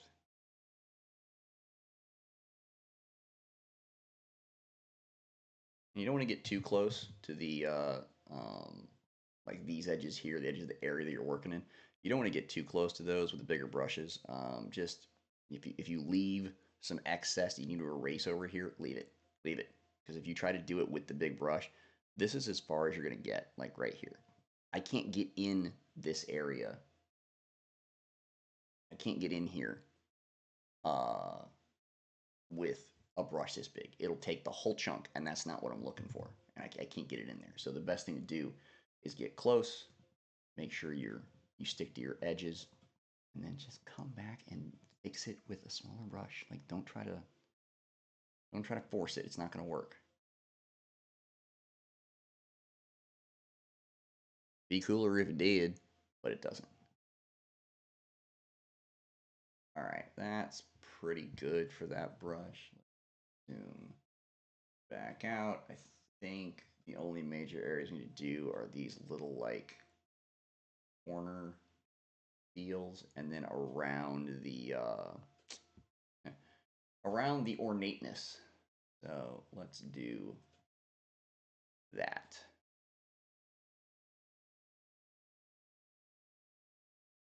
Yeah, see, once I've got the big areas out of the way, I'll go get a smaller brush and then go run around and do those areas. Go from there.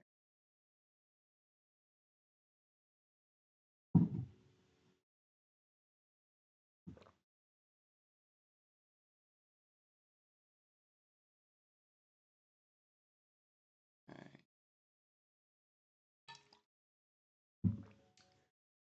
All right, time to drop to a smaller brush. Let's go ahead and there we go. Play nice. So now we will drop down just a little bit. Don't make it too small because there's still plenty of area you can pick up with a brush this size. You don't have to get in all the hardcore creases in there. You can come back and do that with a smaller brush in a minute.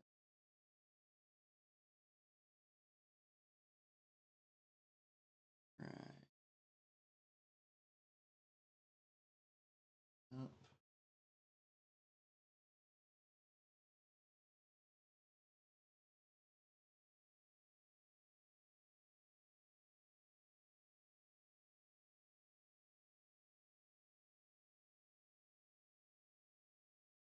The love and the creases there.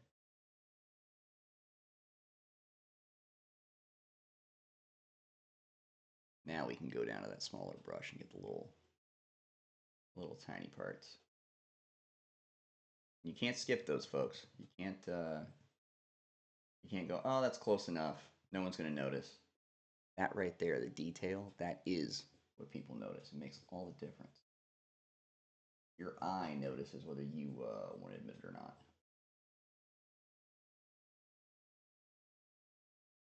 And there we go. Clean.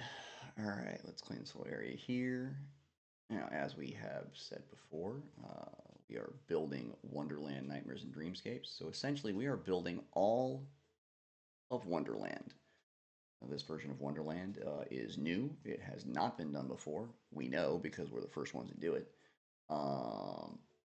Is an original story, original gameplay.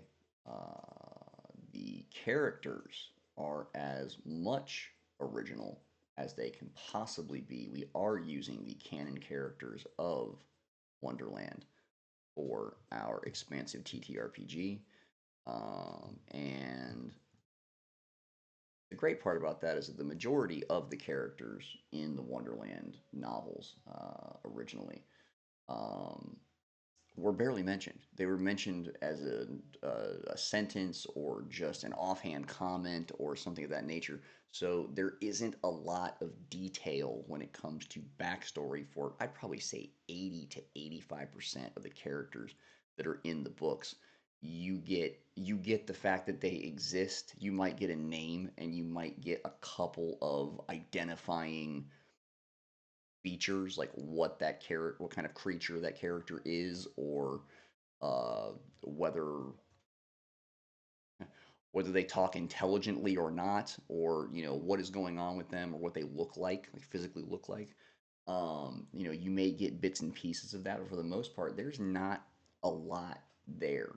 The other 15 to 20% of the characters in Wonderland are the ones that actually carry it in the books.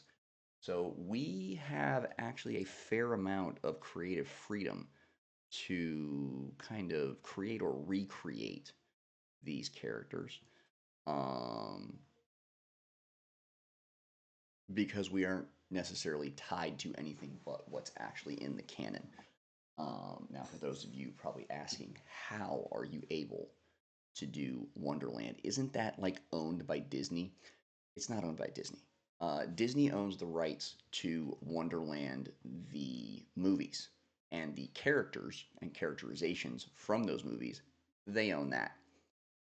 If we were dumb enough to try to copy or steal or rip off one of the characters or the story um, in Disney's version of Wonderland, I'm fairly sure we would hear from them. And our product would probably never make it to launch. Um, that's kind of how that works. However, we don't have to worry about that because we are not retelling Wonderland like Disney did. We're not retelling it like the TV movies that you guys may or may not have seen in the 80s and 90s. I know I was creeped out by them. I'm sure you were too. Um, we are not bound by any of those. As a matter of fact, we want to do basically the opposite of what those particular programs did. We are not retelling the story of Alice. Go pick up the book. It's been done 15 times. I need new shit. So we wrote a new story, moving on from the books. That story begins with Wonderland Tales of a Queen. First 5 chapters are currently available on our Patreon. The link is below my face. And that is digitally illustrated and written by yours truly. It is a novella. It is short chapters, 5 or 6 pages each, with a couple illustrations in there, and written in the style of a late 19th century, early 20th century novel. So it will look exactly like that in the PDF if you're into stuff like that. Roughly 100 pages total. We were releasing chapters of that as we go along and as we build Wonderland, Nightmares, and Dreamscapes. And in Tales of a Queen, that novella will take you from the end of Carroll's Through the Looking Glass all the way through the beginning and the entrance of Wonderland, Nightmares, and Dreamscapes. We refer to it as the prequel or the bridge tale or bridge tales because that will get you from where the original books left off to where our gameplay begins. For those of you unfamiliar with what we're working on this for, this is for a brand new TTRPG 5.5e adjacent coming out on Kickstarter in a few months. For those of you that are D&D fans, there are 1,000+ pages of content, 2 separate books, 14 modules. We're talking 90 characters. We're 90+ characters. We're talking minis up the wazoo, custom dice sets. The majority of, if not all, of the content that you will get with Nightmares and Dreamscapes is artisanally crafted. There are some things you kind of have to go with the big box guys for, but for the most part, what we've been able to do is we are cultivating partners and manufacturers that are individual artisans or smaller companies that do artisanal work because we appreciate artisanal work. We have handcrafted all of our material. And yes, even though we do use a little bit of AI in our process, we're not sitting here taking chunks of information from AI and saying this is what we did. We're not taking artwork straight from AI and going here we're putting this right in a manual. We're not doing that. Everything that we pull out of AI gets edited and scrutinized and redone. And we've actually come to find out that over the past year and a half that we've been running our processes and learning how to do this and building this world, that AI isn't really helpful for the whole creation part of the process. It's helpful for like maybe some strategy. It's helpful for as far as the design stuff goes. Like I said, it's like advanced clip art. It's more like I can get like advanced stock photography. I can kind of customize the graphics that I want to pull from and cut up, and build my images out of. But anything more than that, you got to be using like the whatever it is, the $2,000 a month plan or whatever, like the I run a large Fortune 500 company and we're using AI, you got to be using that version because the rest of us don't have that. We don't get access to type in one thing and it builds an entire movie for you. That's not us. We'd love that. That'd be great. It'd probably be full of errors and we'd have to edit it anyway, but that'd be faster.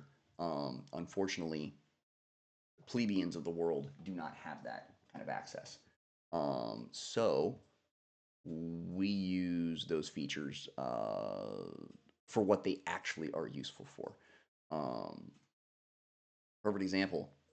Uh, like most startups and most companies that are going to be partnering with other companies and looking for strategic partnerships across the market, you have to build a pitch deck. That's just one of the things that you do.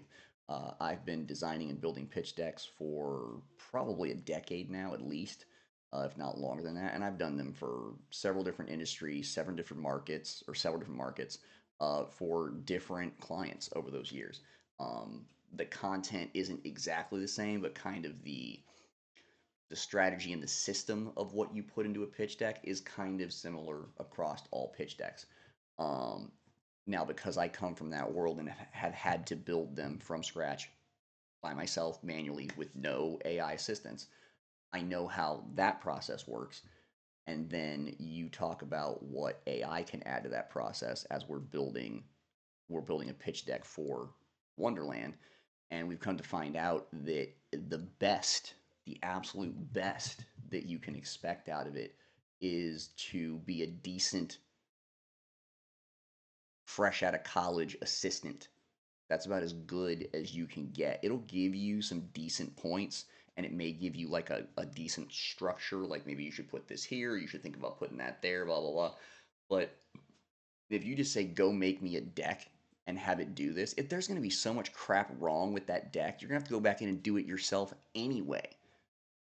So it's not where people think it is. I think that's what I'm trying to say is that there's a huge misnomer out there about all the things that AI can do because that's what the companies are selling you advertising wise and marketing wise. They want you to think it's the end all be all of everything for a variety of reasons.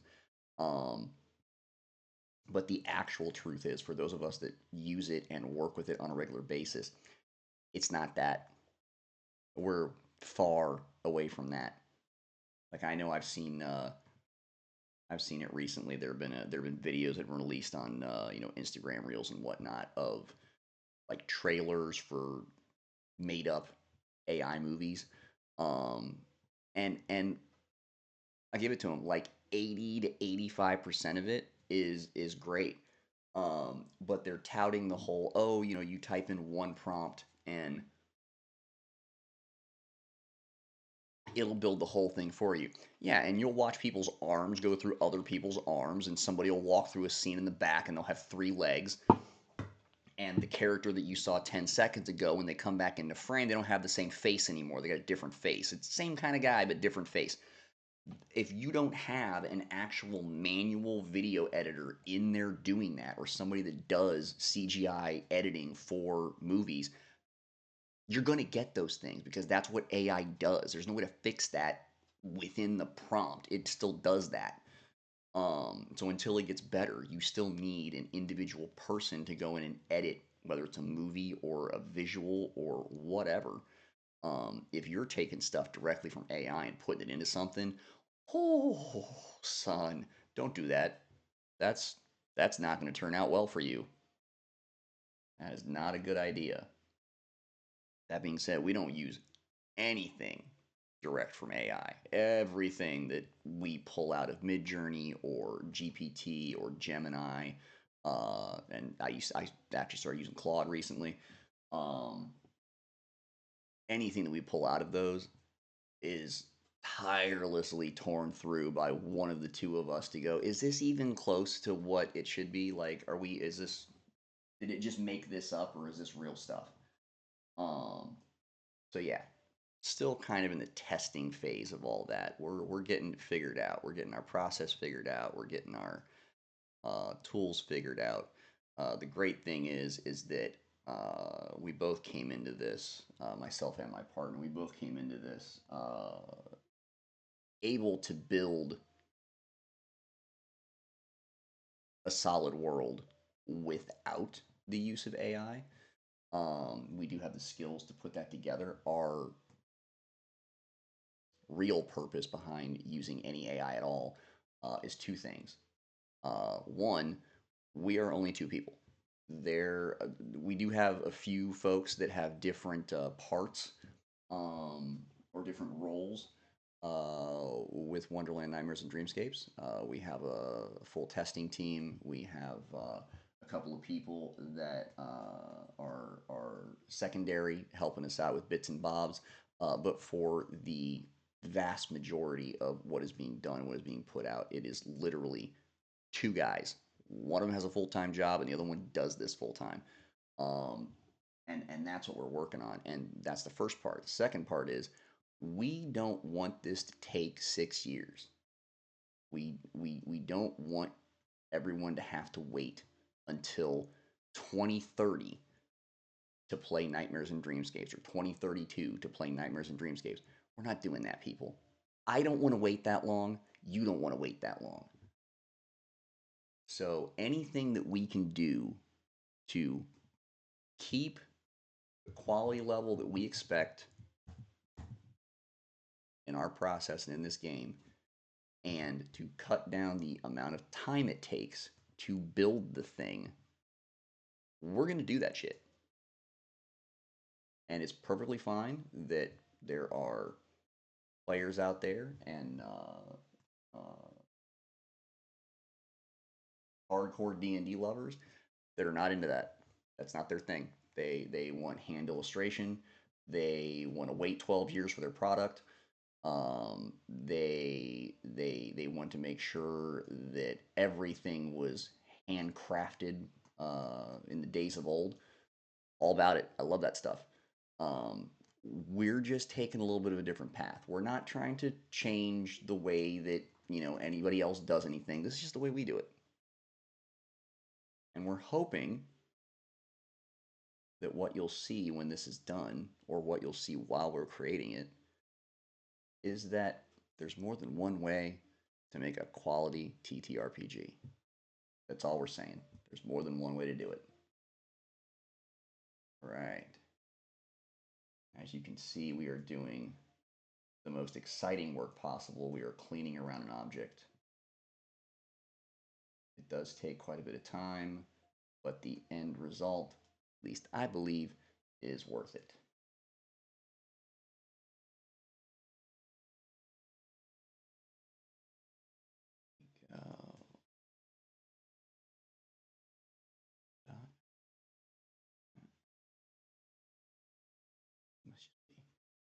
Me being crazy. I'm crazy for Photoshop. I'm painting around the edge. There we go. That should clean that up pretty well. There we go. There we are. And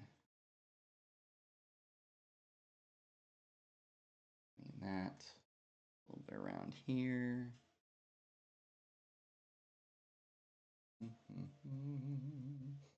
We're gonna have to get in there with a smaller brush in a moment. This one's a little too big to get around all this.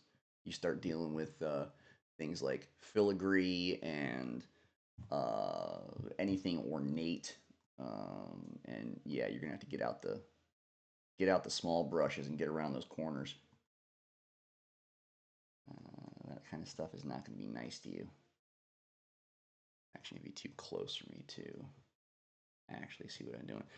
It is a real thing that where you can, when you're doing detail work, you can be too zoomed in. It can get a little difficult to actually see the whole picture of what you're working on, and you're basically just erasing based on color changes, and that's not always accurate that way. Sometimes you got to zoom out and see the whole thing. see exactly what's going on.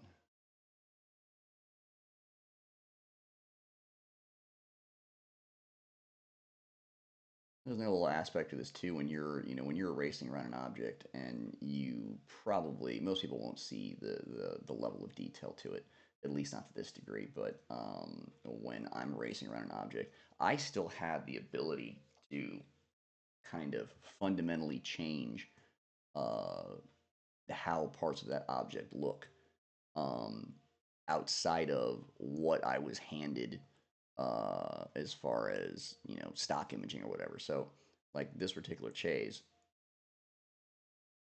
we got this out of Midjourney and we're racing around it. Now, if I decide, hey, you know what, this whole chunk of whatever up here looks like nonsense and I don't want it, I don't have to go get a different image. I don't have to start over. I can just edit this. I can edit it right out. I can chop the whole thing out and I can extend this bar right across here and nobody knows the difference. So I can completely edit that chair and the way that chair looks and how ornate it is just by what I erase and what I style. So you can't take something that simple for granted because it does affect the final product. All right. Corner.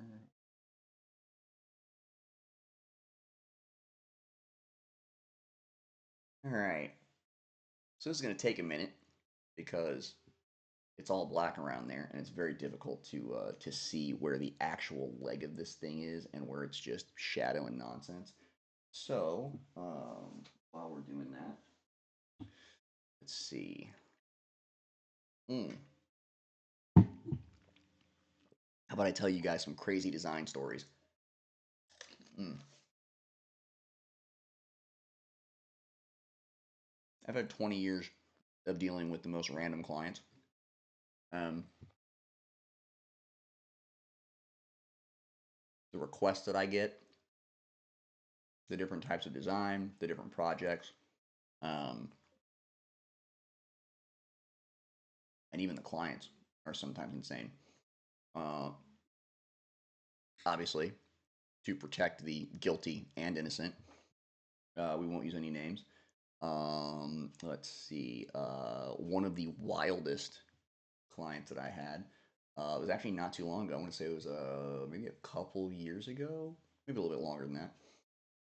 I had somebody referred to me, and this woman was putting together a beauty product that she was getting kind of I don't want to say it was. I guess it wasn't really patented, but it was something that had been kind of patented and made already. But she was kind and in a slightly different usage, and she had found a beauty product usage for the same thing. So she was essentially um, piggybacking off of that patent, which is all fine. She's starting this and whatnot, but she had a very odd request for me. Like I said, I've been doing this a long time. I know a fair amount about design. Um, she requested that everything I created for her, and the first thing she needed was a website. She required that everything I created for her had to work within the. Before I say it, let me make sure I have it right. I'm brain dead these days.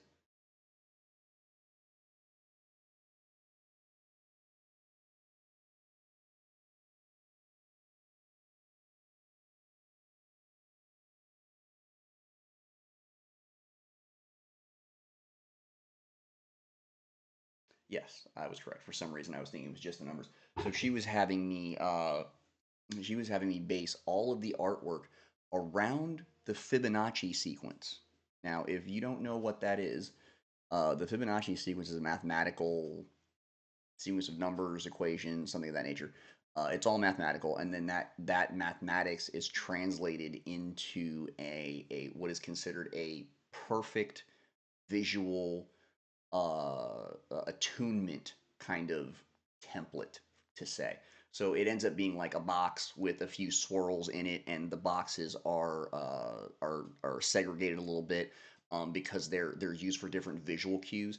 But you have to base you have to base the image off of where it fits in that box. So the easiest way for me to explain this is if you take a landscape picture, okay, and you're taking a picture of say a building, um, using the Fibonacci boxes and the sequence that it has for those, you place the building you're taking a picture of in different parts of your frame based on what kind of picture you're trying to take and where it fits perfectly into your eye's image. So you're either going to want it dead center or you're going to want it off to the side so you can see the landscape of what's near it. Like there are certain places that you position things when you're creating them or taking pictures of them that are more pleasing to the eye mathematically across the universe. I know it's a wild thing.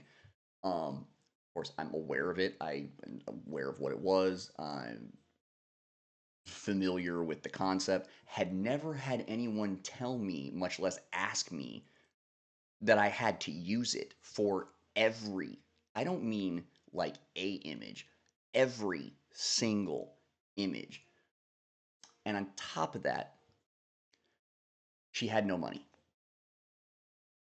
That was the best part because we went through that entire process of her expectations and what she was looking for and blah blah blah, and I told her how much it was going to cost, and then she came back and said, yeah, I can't pay that much.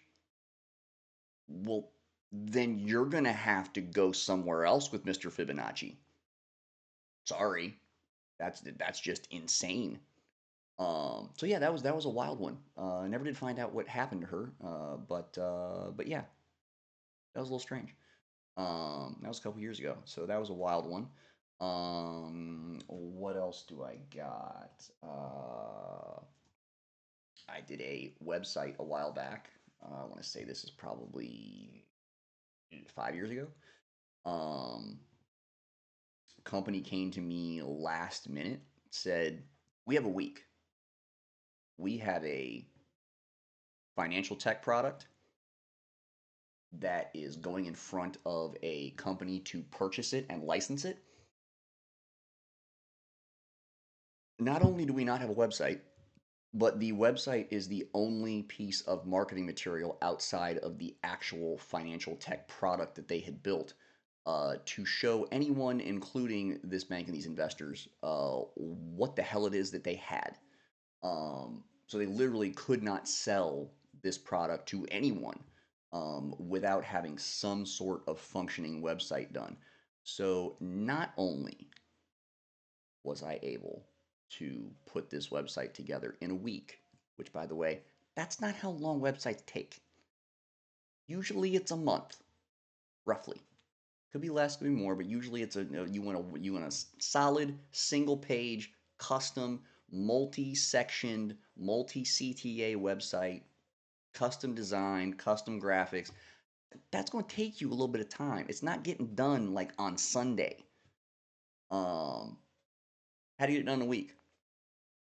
Not only did it have to get done in a week, it had to be. Let me make sure I got the right uh, acronym for it because I'm bad at acronyms.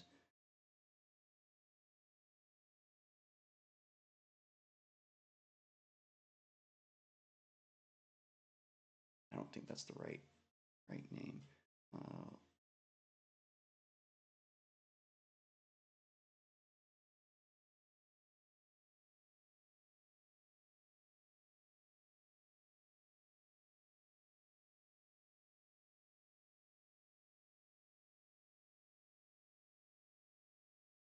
no, that's not what it was called.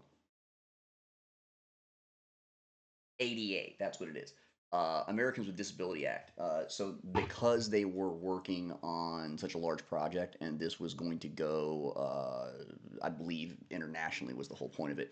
The website itself had to meet ADA qualifications for the Association of Disabled people. So the website had to be able to be viewed by people that were blind, people that were deaf, people that had disabilities with being able to read it of any reason. That system had to be built into it, and there's some checks that has to go into building that website. Not something that you're generally asked to do for most website builds, to be honest with you. That's not something that's common.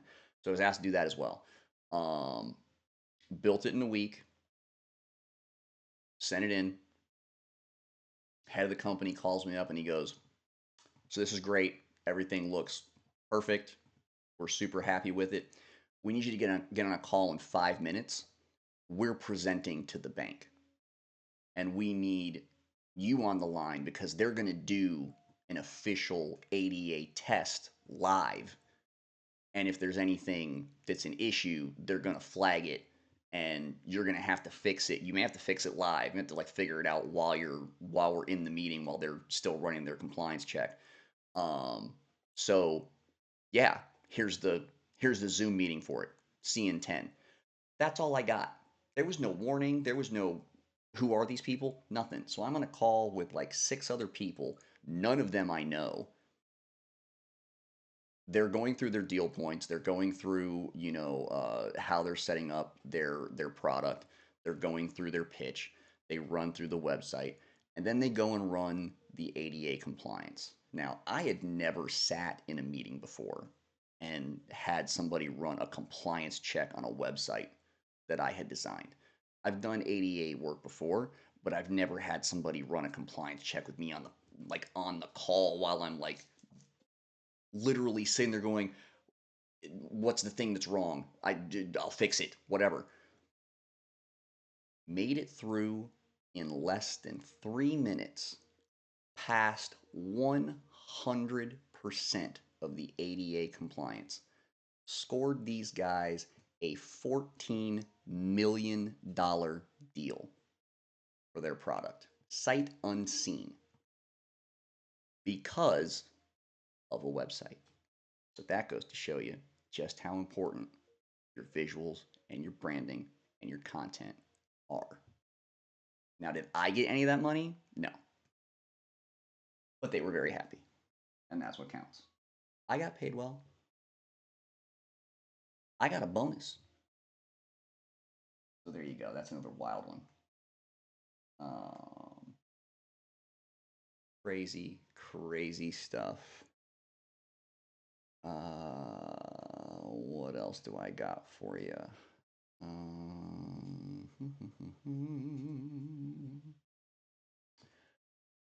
I accidentally lucked into being able to design a magazine ad that was in the Grammy program back in,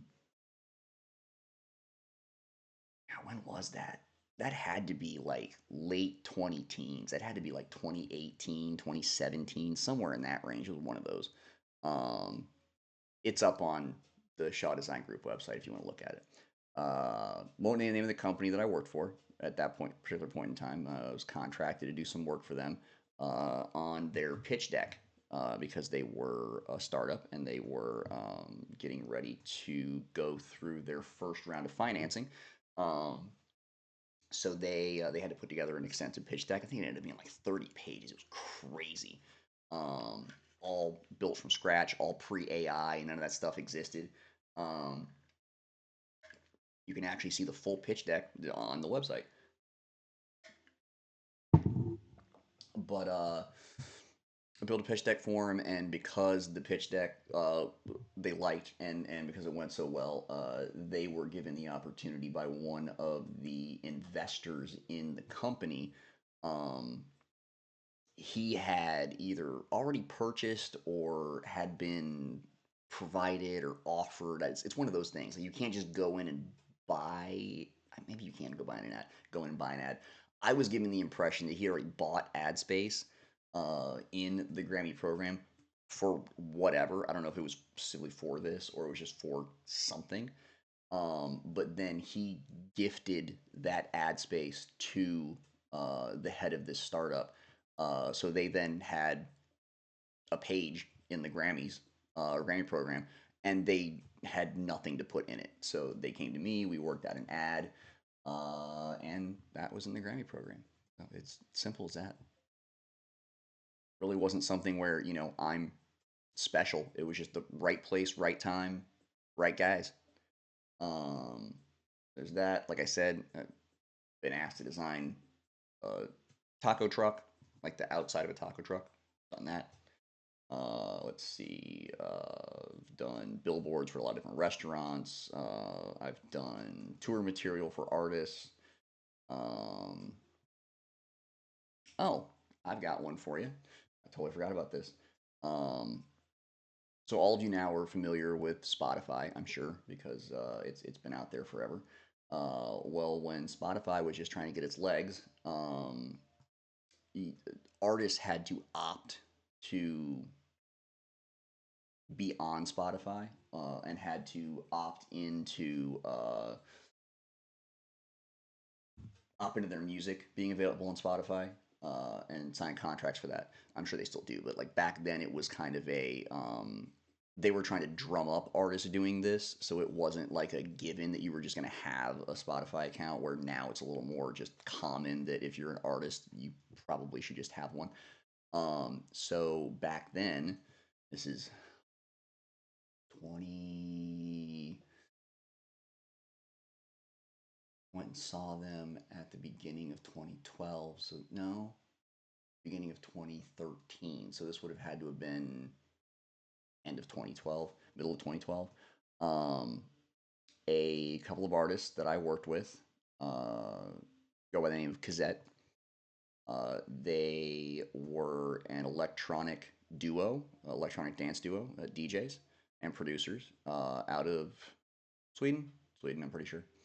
Um, they were proteges of Avicii, who I also worked with a bit, toured with him for a handful of dates here in Florida, and was a talent buyer and produced a handful of shows for him as well. That's how I met Kazette.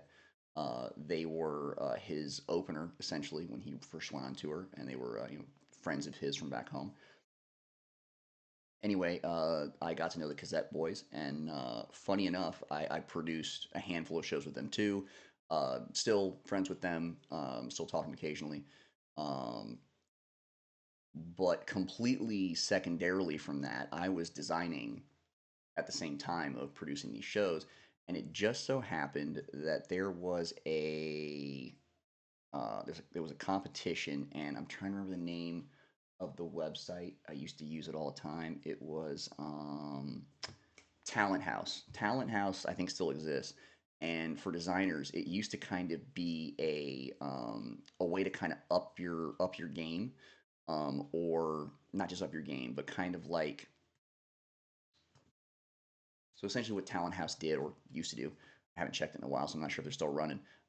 They used to partner with corporate brands or big brands or whatever, and they would do competitions to design artwork for different things. Like Smirnoff would come out with a new set of bottles, and they'd want individual illustrators or designers to design their next line of bottles. A bunch of people would enter submissions. There were obviously guidelines where else you had to follow, but it was done like a contract design. And the winners would get like £2,000 or a trip to London or whatever the company was offering for that particular project. Now, granted, you were putting in your artwork; all the other artists could see your artwork while you're putting things in, and then everyone kind of had to vote on it. So it was definitely a democratic kind of thing, and then obviously the people that were running that particular contract would also decide which ones they liked best. But anyway, it just so happened around the same time that I was still in the music industry and working with artists, there had been a contract put up on Talent House for Cassette to design the album cover for their first album release. Um, that album release, what was special about it, besides the fact that it was their first album release, was that it was set and slated to be the first electronic album that was ever available on Spotify. They were the first ones to sign a contract with Spotify as electronic music artists to release their album exclusively on Spotify first. Um, so I did what I do. I put together what I thought would be a good album cover. Their title of their album cover was Eject. You can go look it up now. The music is top notch. If you're an EDM fan, they are one of my uh, favorite DJs all time duos, um, especially live. Oh, those guys can throw down. However, their album title was Eject because they are cassette, like a cassette tape. I know that's way past some of y'all's history, but those of us that were around back then, we thought it was pretty cool. Um, so the album title was Eject, and they were cassette with a couple of Z's. So when it came to conceptualizing what I wanted to do for my version of their album cover, um, it took me a while to come up with it, but it ultimately ended up being not just the right idea to go with. It was the right idea, period, because it ended up winning the competition. I went with an homage to uh, Nirvana's Nevermind with the baby floating in the pool trying to catch whatever. Instead of the baby, I put a cassette tape floating in the pool with eject written on the tape label, which again you guys don't know anything about because you don't have tapes or labels for them. Um, anyway, you can go look that up. It's still out there. It's pretty cool. Anyway, I ended up winning that competition. Ended up winning some money, and part of that competition just so happened that the winner would be flown out to San Francisco, California, and would get to go to a show and meet the guys backstage. Now, if you were a normal person, I'm sure that would be like the greatest thing ever.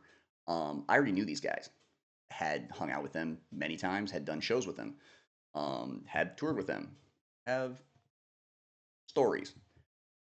Anyway, they had no idea that I won. They had no clue it was me. They just knew that whoever won the competition was being flown out to this show.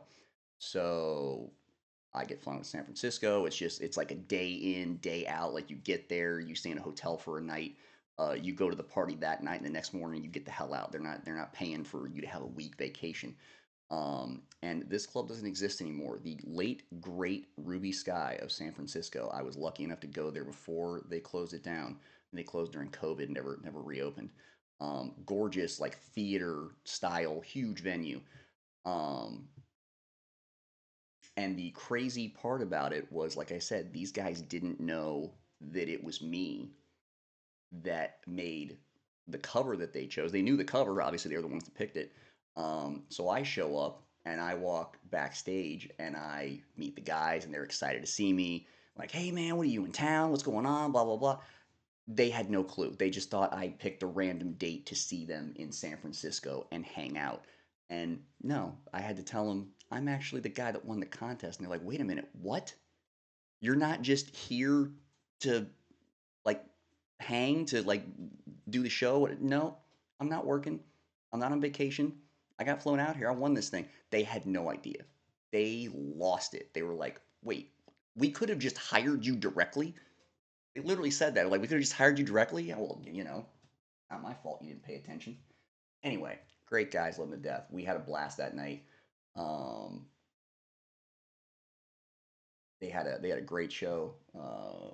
We did an after hours speakeasy in San Francisco, some underground joint there till like 6 o'clock in the morning. The sun was coming up when it came out.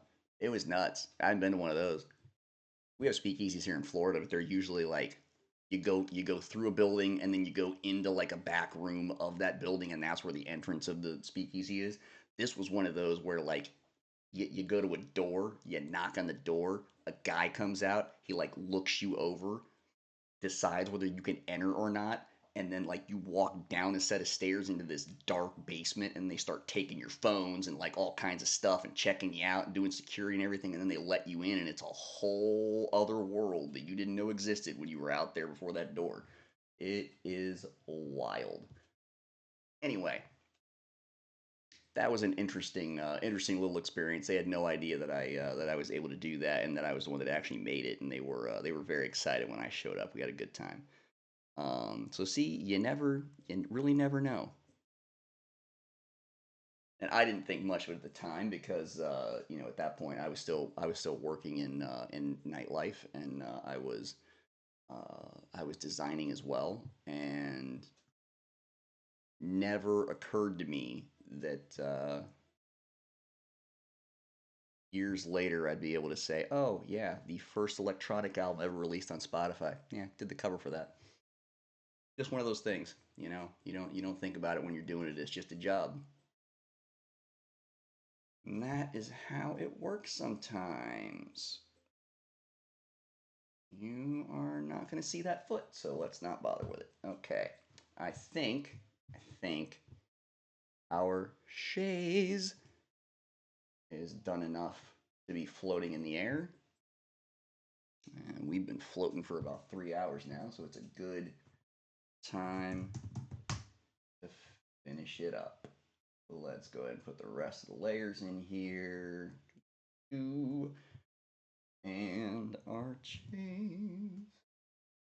Okay. Let's see where everything is located.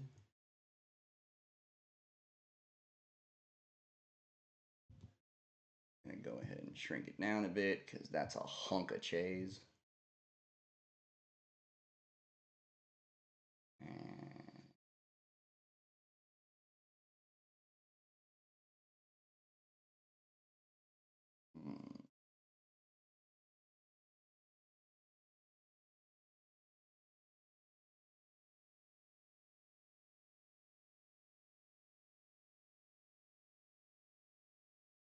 yeah, I feel like he's gonna have to be in the back.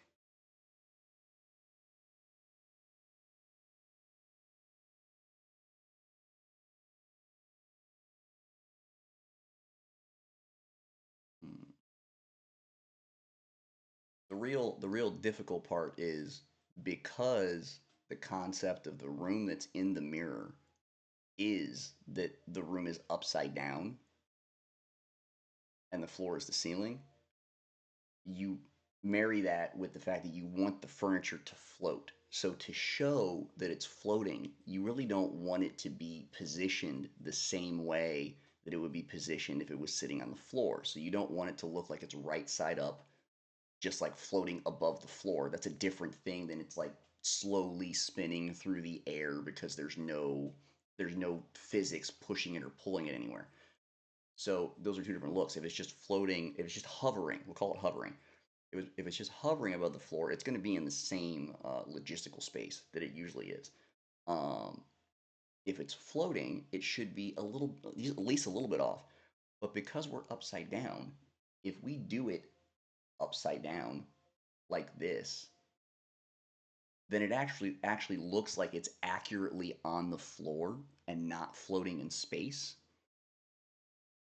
But if we turn it completely upside down, so that it is floating upside down in the mirror, then it looks right side up to us, and we go, what are we doing with that? I don't understand. That looks wrong because everything else is so discombobulated. Yeah, it's a real mind bender for your eyeballs. So what do? Do you put it so it's hovering above the ground? Do you put it a little tilted? Well, I think the best thing to do here is to make it smaller, cut part of it off so it's out of the window. We're going to put it kind of closer to the ground here, like almost like it's lifting off. And then even though we went in and did all of that line work around here, you're not going to get to see any of it. So sad, because it's going to be behind stuff. Now, here's the other thing you have to look at. One of the details in the actual campaign, written by Philip, is that one of the notable parts of noticing the room in the mirror is the roaring fireplace that's shooting fire down the wall rather than up because it's upside down. Probably not a good idea to put the chase right in front of the fireplace because then you can't see the fireplace. So,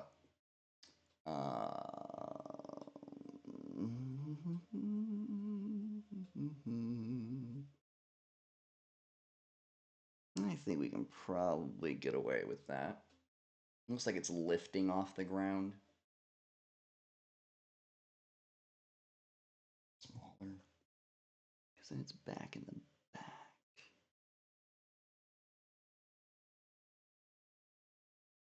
Yeah, I think we may do it like that.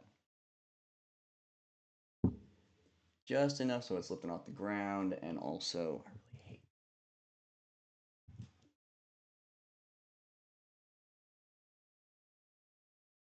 Yeah, just enough so it's off the ground, but it is not covering the fireplace. And then what we'll end up doing is going to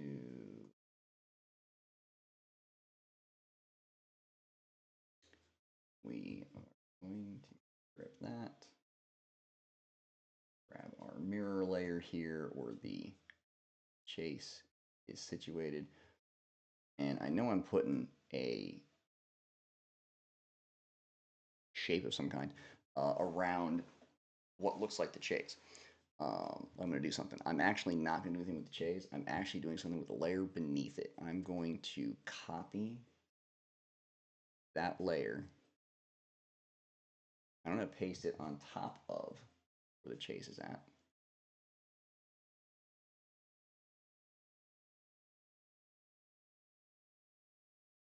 Okay, it didn't do what I asked it to do. Thank you very much. Let's try that again. So we're going to put this around where the chase is at, that whole area. We're going to copy. We are going to paste in place, and then we are going to put it above the chase. There we go. See, the thing is that if I didn't do it this way, I'd have to go ahead and kind of like make the chase. I have to make it transparent, and then I'd be erasing a part of the chase underneath the branches that are here. That's one way to do it. But here's the problem: if you do that, then you have 2/3 of a chase. So if anything goes wrong, or you need to edit it for any reason going forward, you no longer have the full lounge. You only have the 2/3 that you didn't chop off.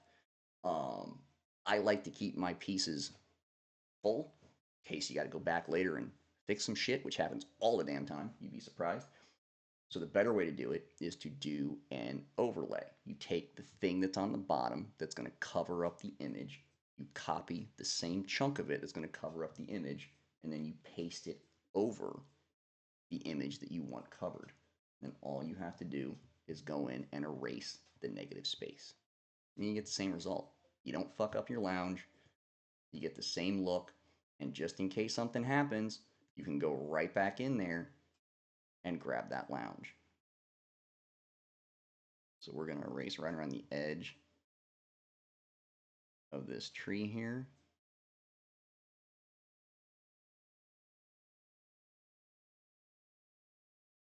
There's the branches.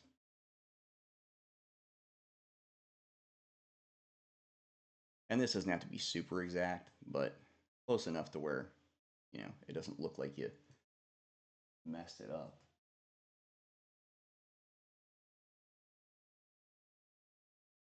And the real trick to doing this is you cannot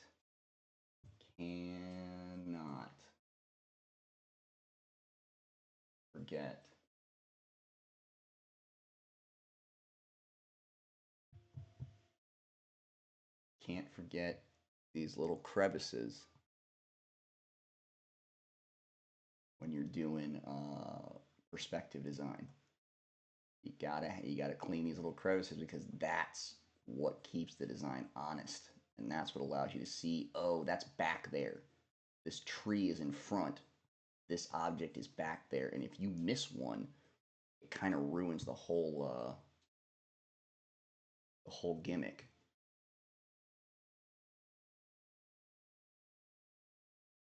All right.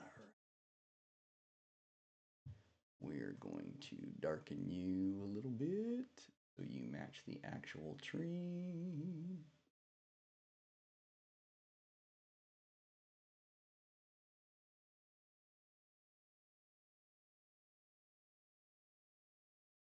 There we go. That should be close enough. Whoop. All right, now we're going to do a little bit of fading. Not too much. Don't need a lot. Because we were able to kind of color match the thing that's on top and the part that's on the bottom. We only have to do a couple. Oop, wrong layer. Be on the mask. You're only going to do a couple of spaces to blend the picture on the bottom with the picture on the top, or at least the piece of the branches on the bottom, the piece of the branch on top. That way you don't get like straight lines that are differentiating in color when they shouldn't be. Yeah, it's not that much of a difference there, but that's good enough.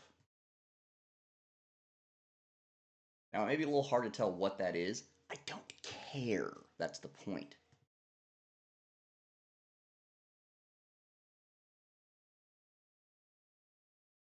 There we go. Now, here's something that you don't see a lot of people do. These objects that we have floating around in here, we're probably going to add one more. Well, I don't know. Do we need one more? Maybe one more right there. These objects are all very detailed, and you can see in that background it's a little more like distant, so it's not quite as crisp. But if you look at the furniture next to each other, you're like, well, that's super detailed compared to this back here that's not. Well, there's a fun way to fix that. Go into filter, we go into blur, and something called a Gaussian blur. And what a Gaussian blur does is it basically takes every pixel and kind of blurs the pixel around it just a little bit. So you're not getting such a crisp image. So if you look at this, I'll show you how this works real quick. Here is our chaise. Zoom in real quick here. You see how detailed that is compared to the tree? Well, we kind of want it to be more like the tree. Be more like the tree. So we select our object. Go into filter, go into blur, go into Gaussian blur. And that is without any blur on it right there. If I go up just a little bit, you see how blurry it gets? Yeah, it's like getting that blurry TV on you. But we don't want a ton of blur. We just want enough. We just want a little bit so it matches what else is in the image. You still want to get the detail out of it. You don't want to lose the detail, but you also don't want to make it look like what just happened. You don't want the image to look like, hey, this guy took a picture from there and a picture from here and a picture from there and did surgery, and this is what came out. It's supposed to look like it's all one image, or at least that's the hope. So we do that with the chaise. We're going to do the same thing with our ottoman, its whole empire, and the side table. Little blur, 0.4, that works. Little side table, little blur, da-da-da, thank you. Now we have to go back here, go into our chaise. It's a bit too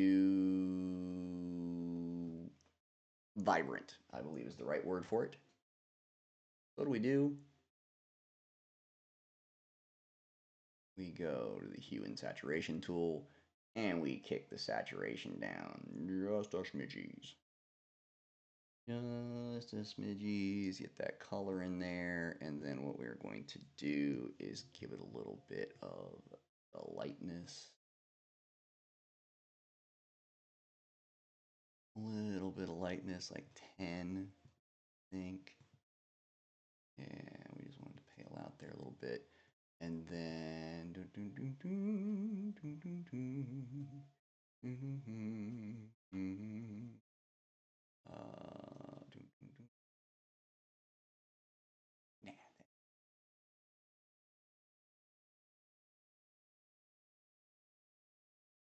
we go. We're going to drop the transparency on this to 90%. And the reason being is I want it to have the same kind of feel, like it's inside the mirror and not outside the mirror. Speaking of, what is going on with 3 bits there? Do you see that? Oh, that's because I did that. All right. I did not properly blend our tree bits. How dare I? How dare I? So rude of me.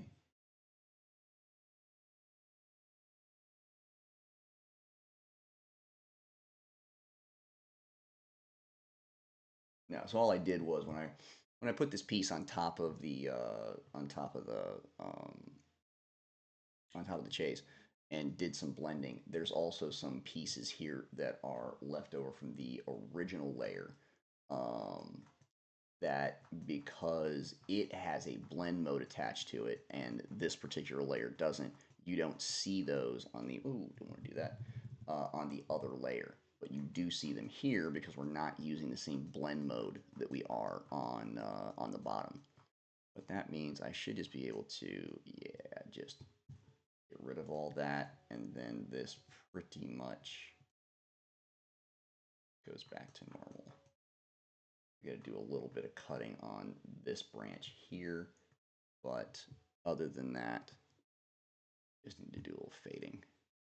There we go. So we should just be able to do one of these and one of those and a little bit of this.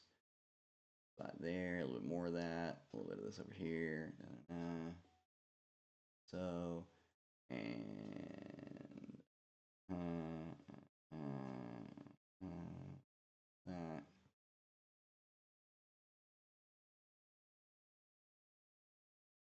And that.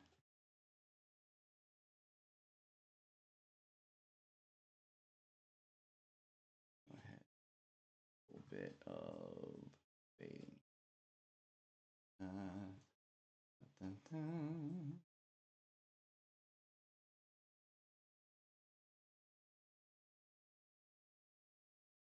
All right. I should fix most of that. Now, we did that, we did that, we did all of that. That should be fine. Okay. Zoom out here. Take a look. Yeah, I don't know about you guys. I think we need one more. I think we need one more. I think it needs to go right about there. Right in this area here. We may have to move the ottoman a little bit. But something needs to go there. So do we think something needs to go there, or is that too much? Well, best answer is let's ask Phil. Let's ask Phil. Oh, Philly.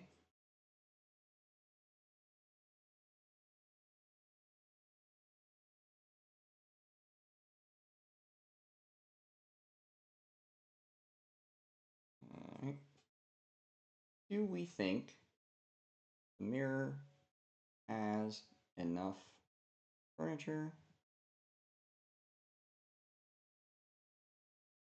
or do we need one more?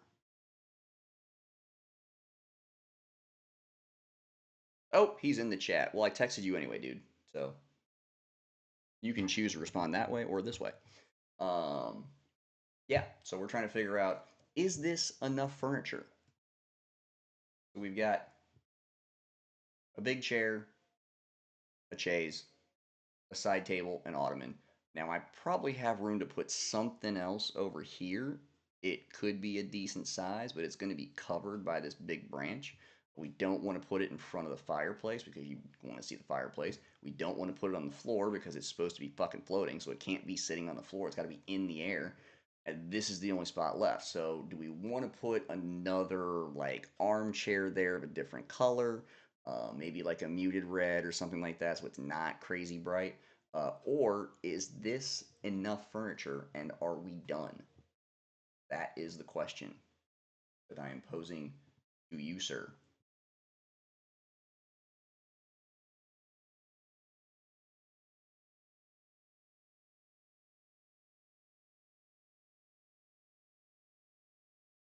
Ooh, I like that. A candle floating. Mmm. I can't put branches on the top right because they'd have to attach to something, and there is nothing up there to attach them to. Um, so yeah, that space has to kind of be by itself. Otherwise, I'm gonna have to build a bunch of more branches around the edge of the mirror, and yeah, I'm not doing that now. That would have been something we would have done like 3 episodes ago when we started this thing. Um, the candle floating, I like though. That gives it a little, for lack of a better word, a little whimsy. So let's get ourselves a candelabra of some kind. All right, so let's do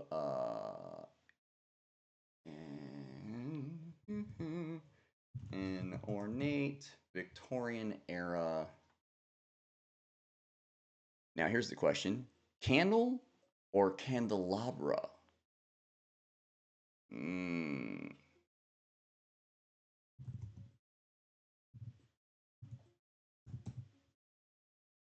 candle or candelabra?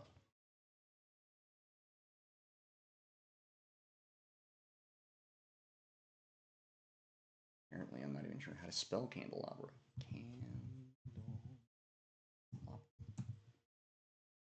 Ah ha ha. Ha ha ha. That's why I didn't know how to spell it right. Because they spell it wrong. I didn't know that. Apparently, candle, spelled Candle,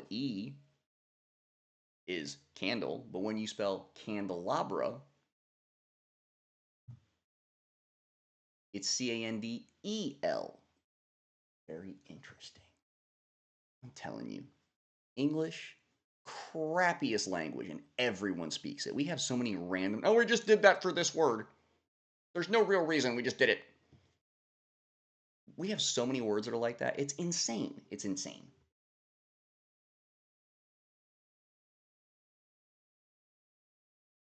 Like we say herb, and the Brits say herb because there's a fucking H in it. All right, so candelabra against a pure black background, isolated object composition, no room or in. All right, I don't care about any of that.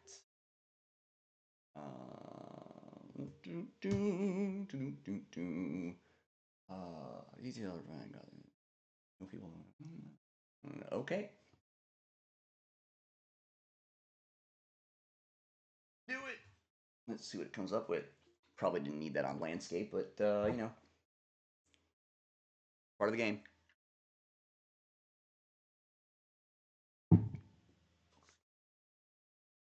So let's see what we got here.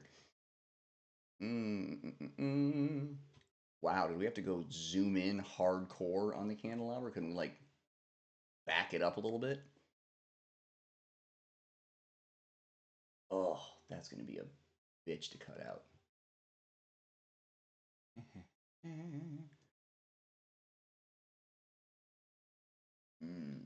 do kind of like this one though. If we could zoom out and it could finish it. Let's give it a shot. Well, actually, you know what? Let's do this again, but do it portrait. I don't need it in landscape. I don't know why I did that.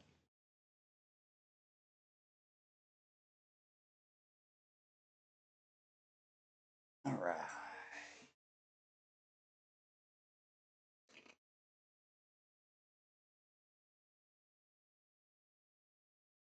Is that why? Phil with save. He is the wordsmith of the group here. He says candelabra actually came directly from the Latin. That does not shock me because that sounds like some shit we would switch letters around for after the fact. All right, kind of like this one. That's not too bad. But we are going to need to zoom out.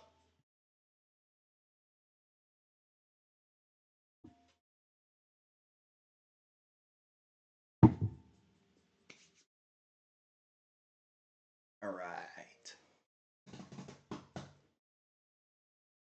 Okay.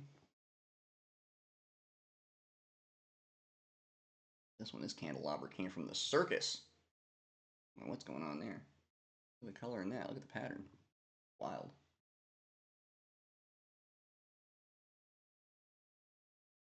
All right.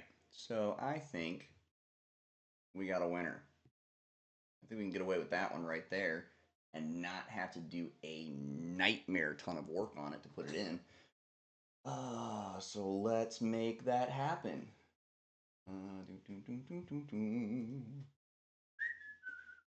Flying chair, the flying chair. All right, that's the branch overlay. Thank you. All right, there's the chairs. All right, and you guys can bounce too because we about to get a candle. All right.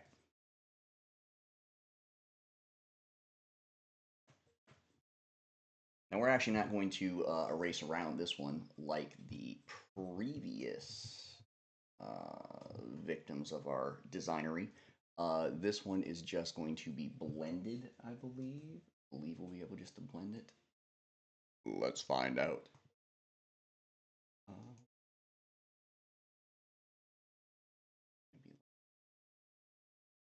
Maybe a hell of a lot tinier than it is there.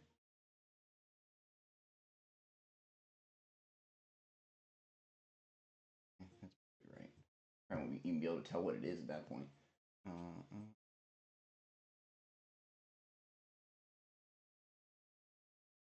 We need to lighten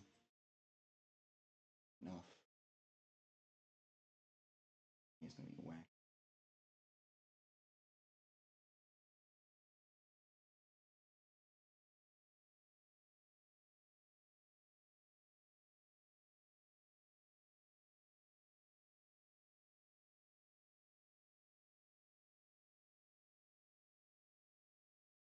In part of it. Unfortunately, because there is all of the smoke around the candelabra that I didn't ask for, by the way, but smokes around everything. I don't know why. We won't be able to use any of those blends, I don't think, without doing a ton of work. So, watch me pull another rabbit out of the hat.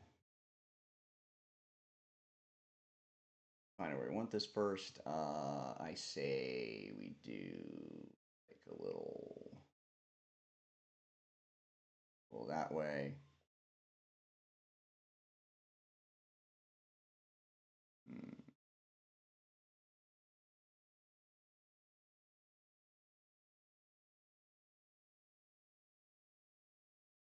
All right, we're gonna pull the old middle angle there. That's about where it's gonna go. And because this has black all the way around it, and you have the smoke in there, the smoke is going to be roughly the same color as the rest of the background. So you don't have to get too technical when you get into fading that out. So what we'll do is we'll do this in a couple of passes. Do a 50% a 50% pass. Shout out to 50, love 50. We'll do a 50 pass here.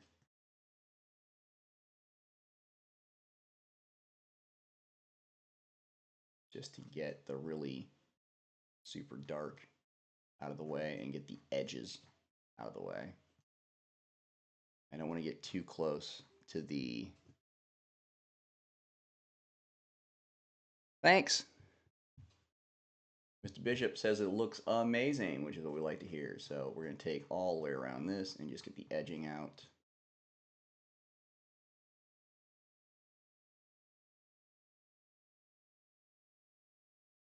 Not even going to do the stuff in that corner there. I'll get it done with a 25% transparency. You don't want to get too close. So got a little too close there. There we go. Don't get too close because we don't want to mess up the smoke. We're actually going to use some of that to kind of cover our blending here. Just want to get the edge out of here. That's close enough.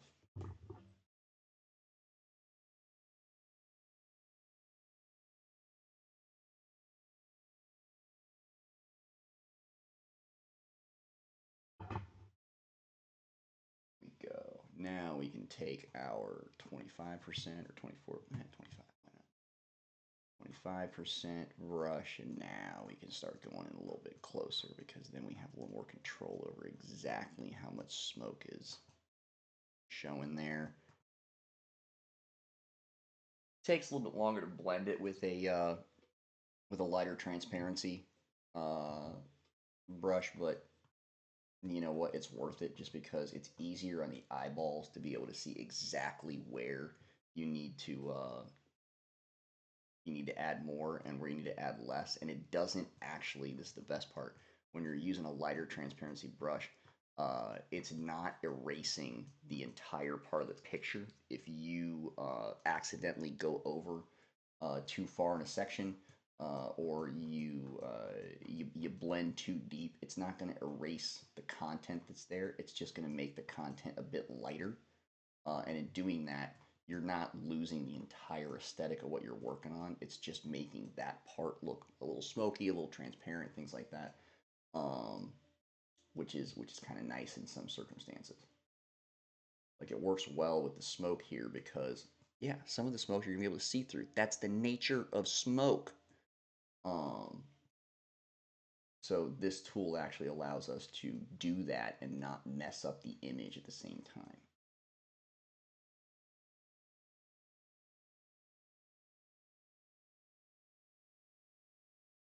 And it's also kind of nice too when you use the quarter transparency. It's kind of nice to edge something because you kind of get a halfway a middle ground between having an outline, like a black outline around something, and then also just having a slightly darkened edge, just so you can just see the shadow on it. It's kind of the result is kind of right in the middle of those two things, and it's kind of a nice effect. Like you got it here in the bottom of the candelabra, it gets enough definition for you to see that that's where the candelabra ends, but it's not outlined. It's not the same thing. It's still lighter. Yeah. Well, here we're gonna have to erase that manually. Now we're gonna have to go even lighter, even lighter. We're gonna have 10% because there's so much shadow. We want to get bigger, kind of brush moves out of some of this. We don't want to interrupt the image. So you got to go down to almost nothing and do it this way. Yeah. That's good. Works. That off. This off.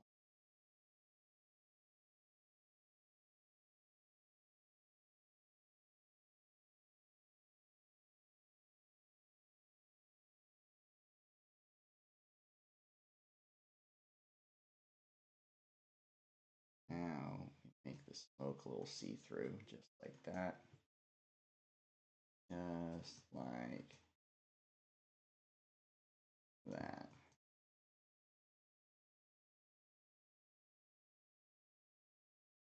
Love it when a plan comes together. All right. More here. There.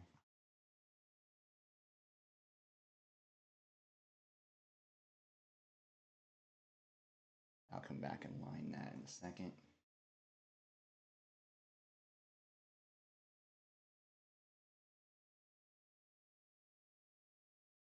And there we go. I think that's pretty much, I'll do it right here.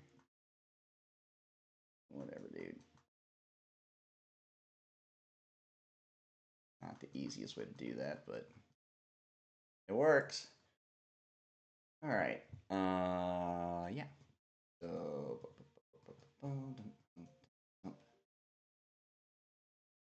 right. Now we got a little bit of candelabra in there with some shadow. Take where the hell it went? There it is. Take that. We're going to drop the transparency on it to 80%, I think. Yeah, 80%.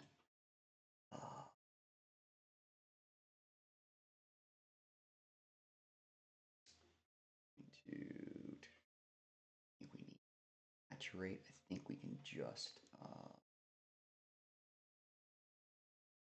of blur it a bit. It should be okay.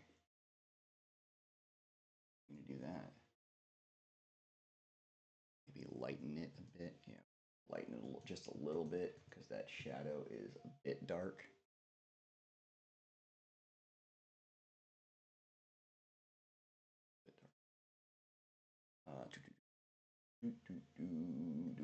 Okay, so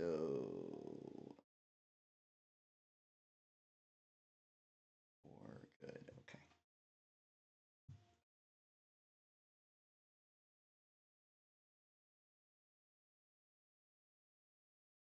And I kind of don't like how dark that is in that little like area there, so I'm gonna lighten all of this up.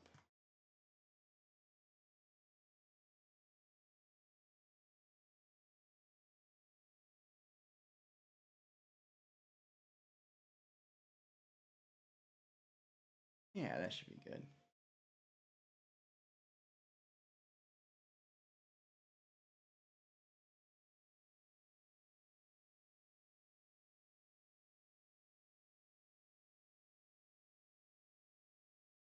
I think that should work. Dun, dun, dun. Okay. I think, folks, we may just be done.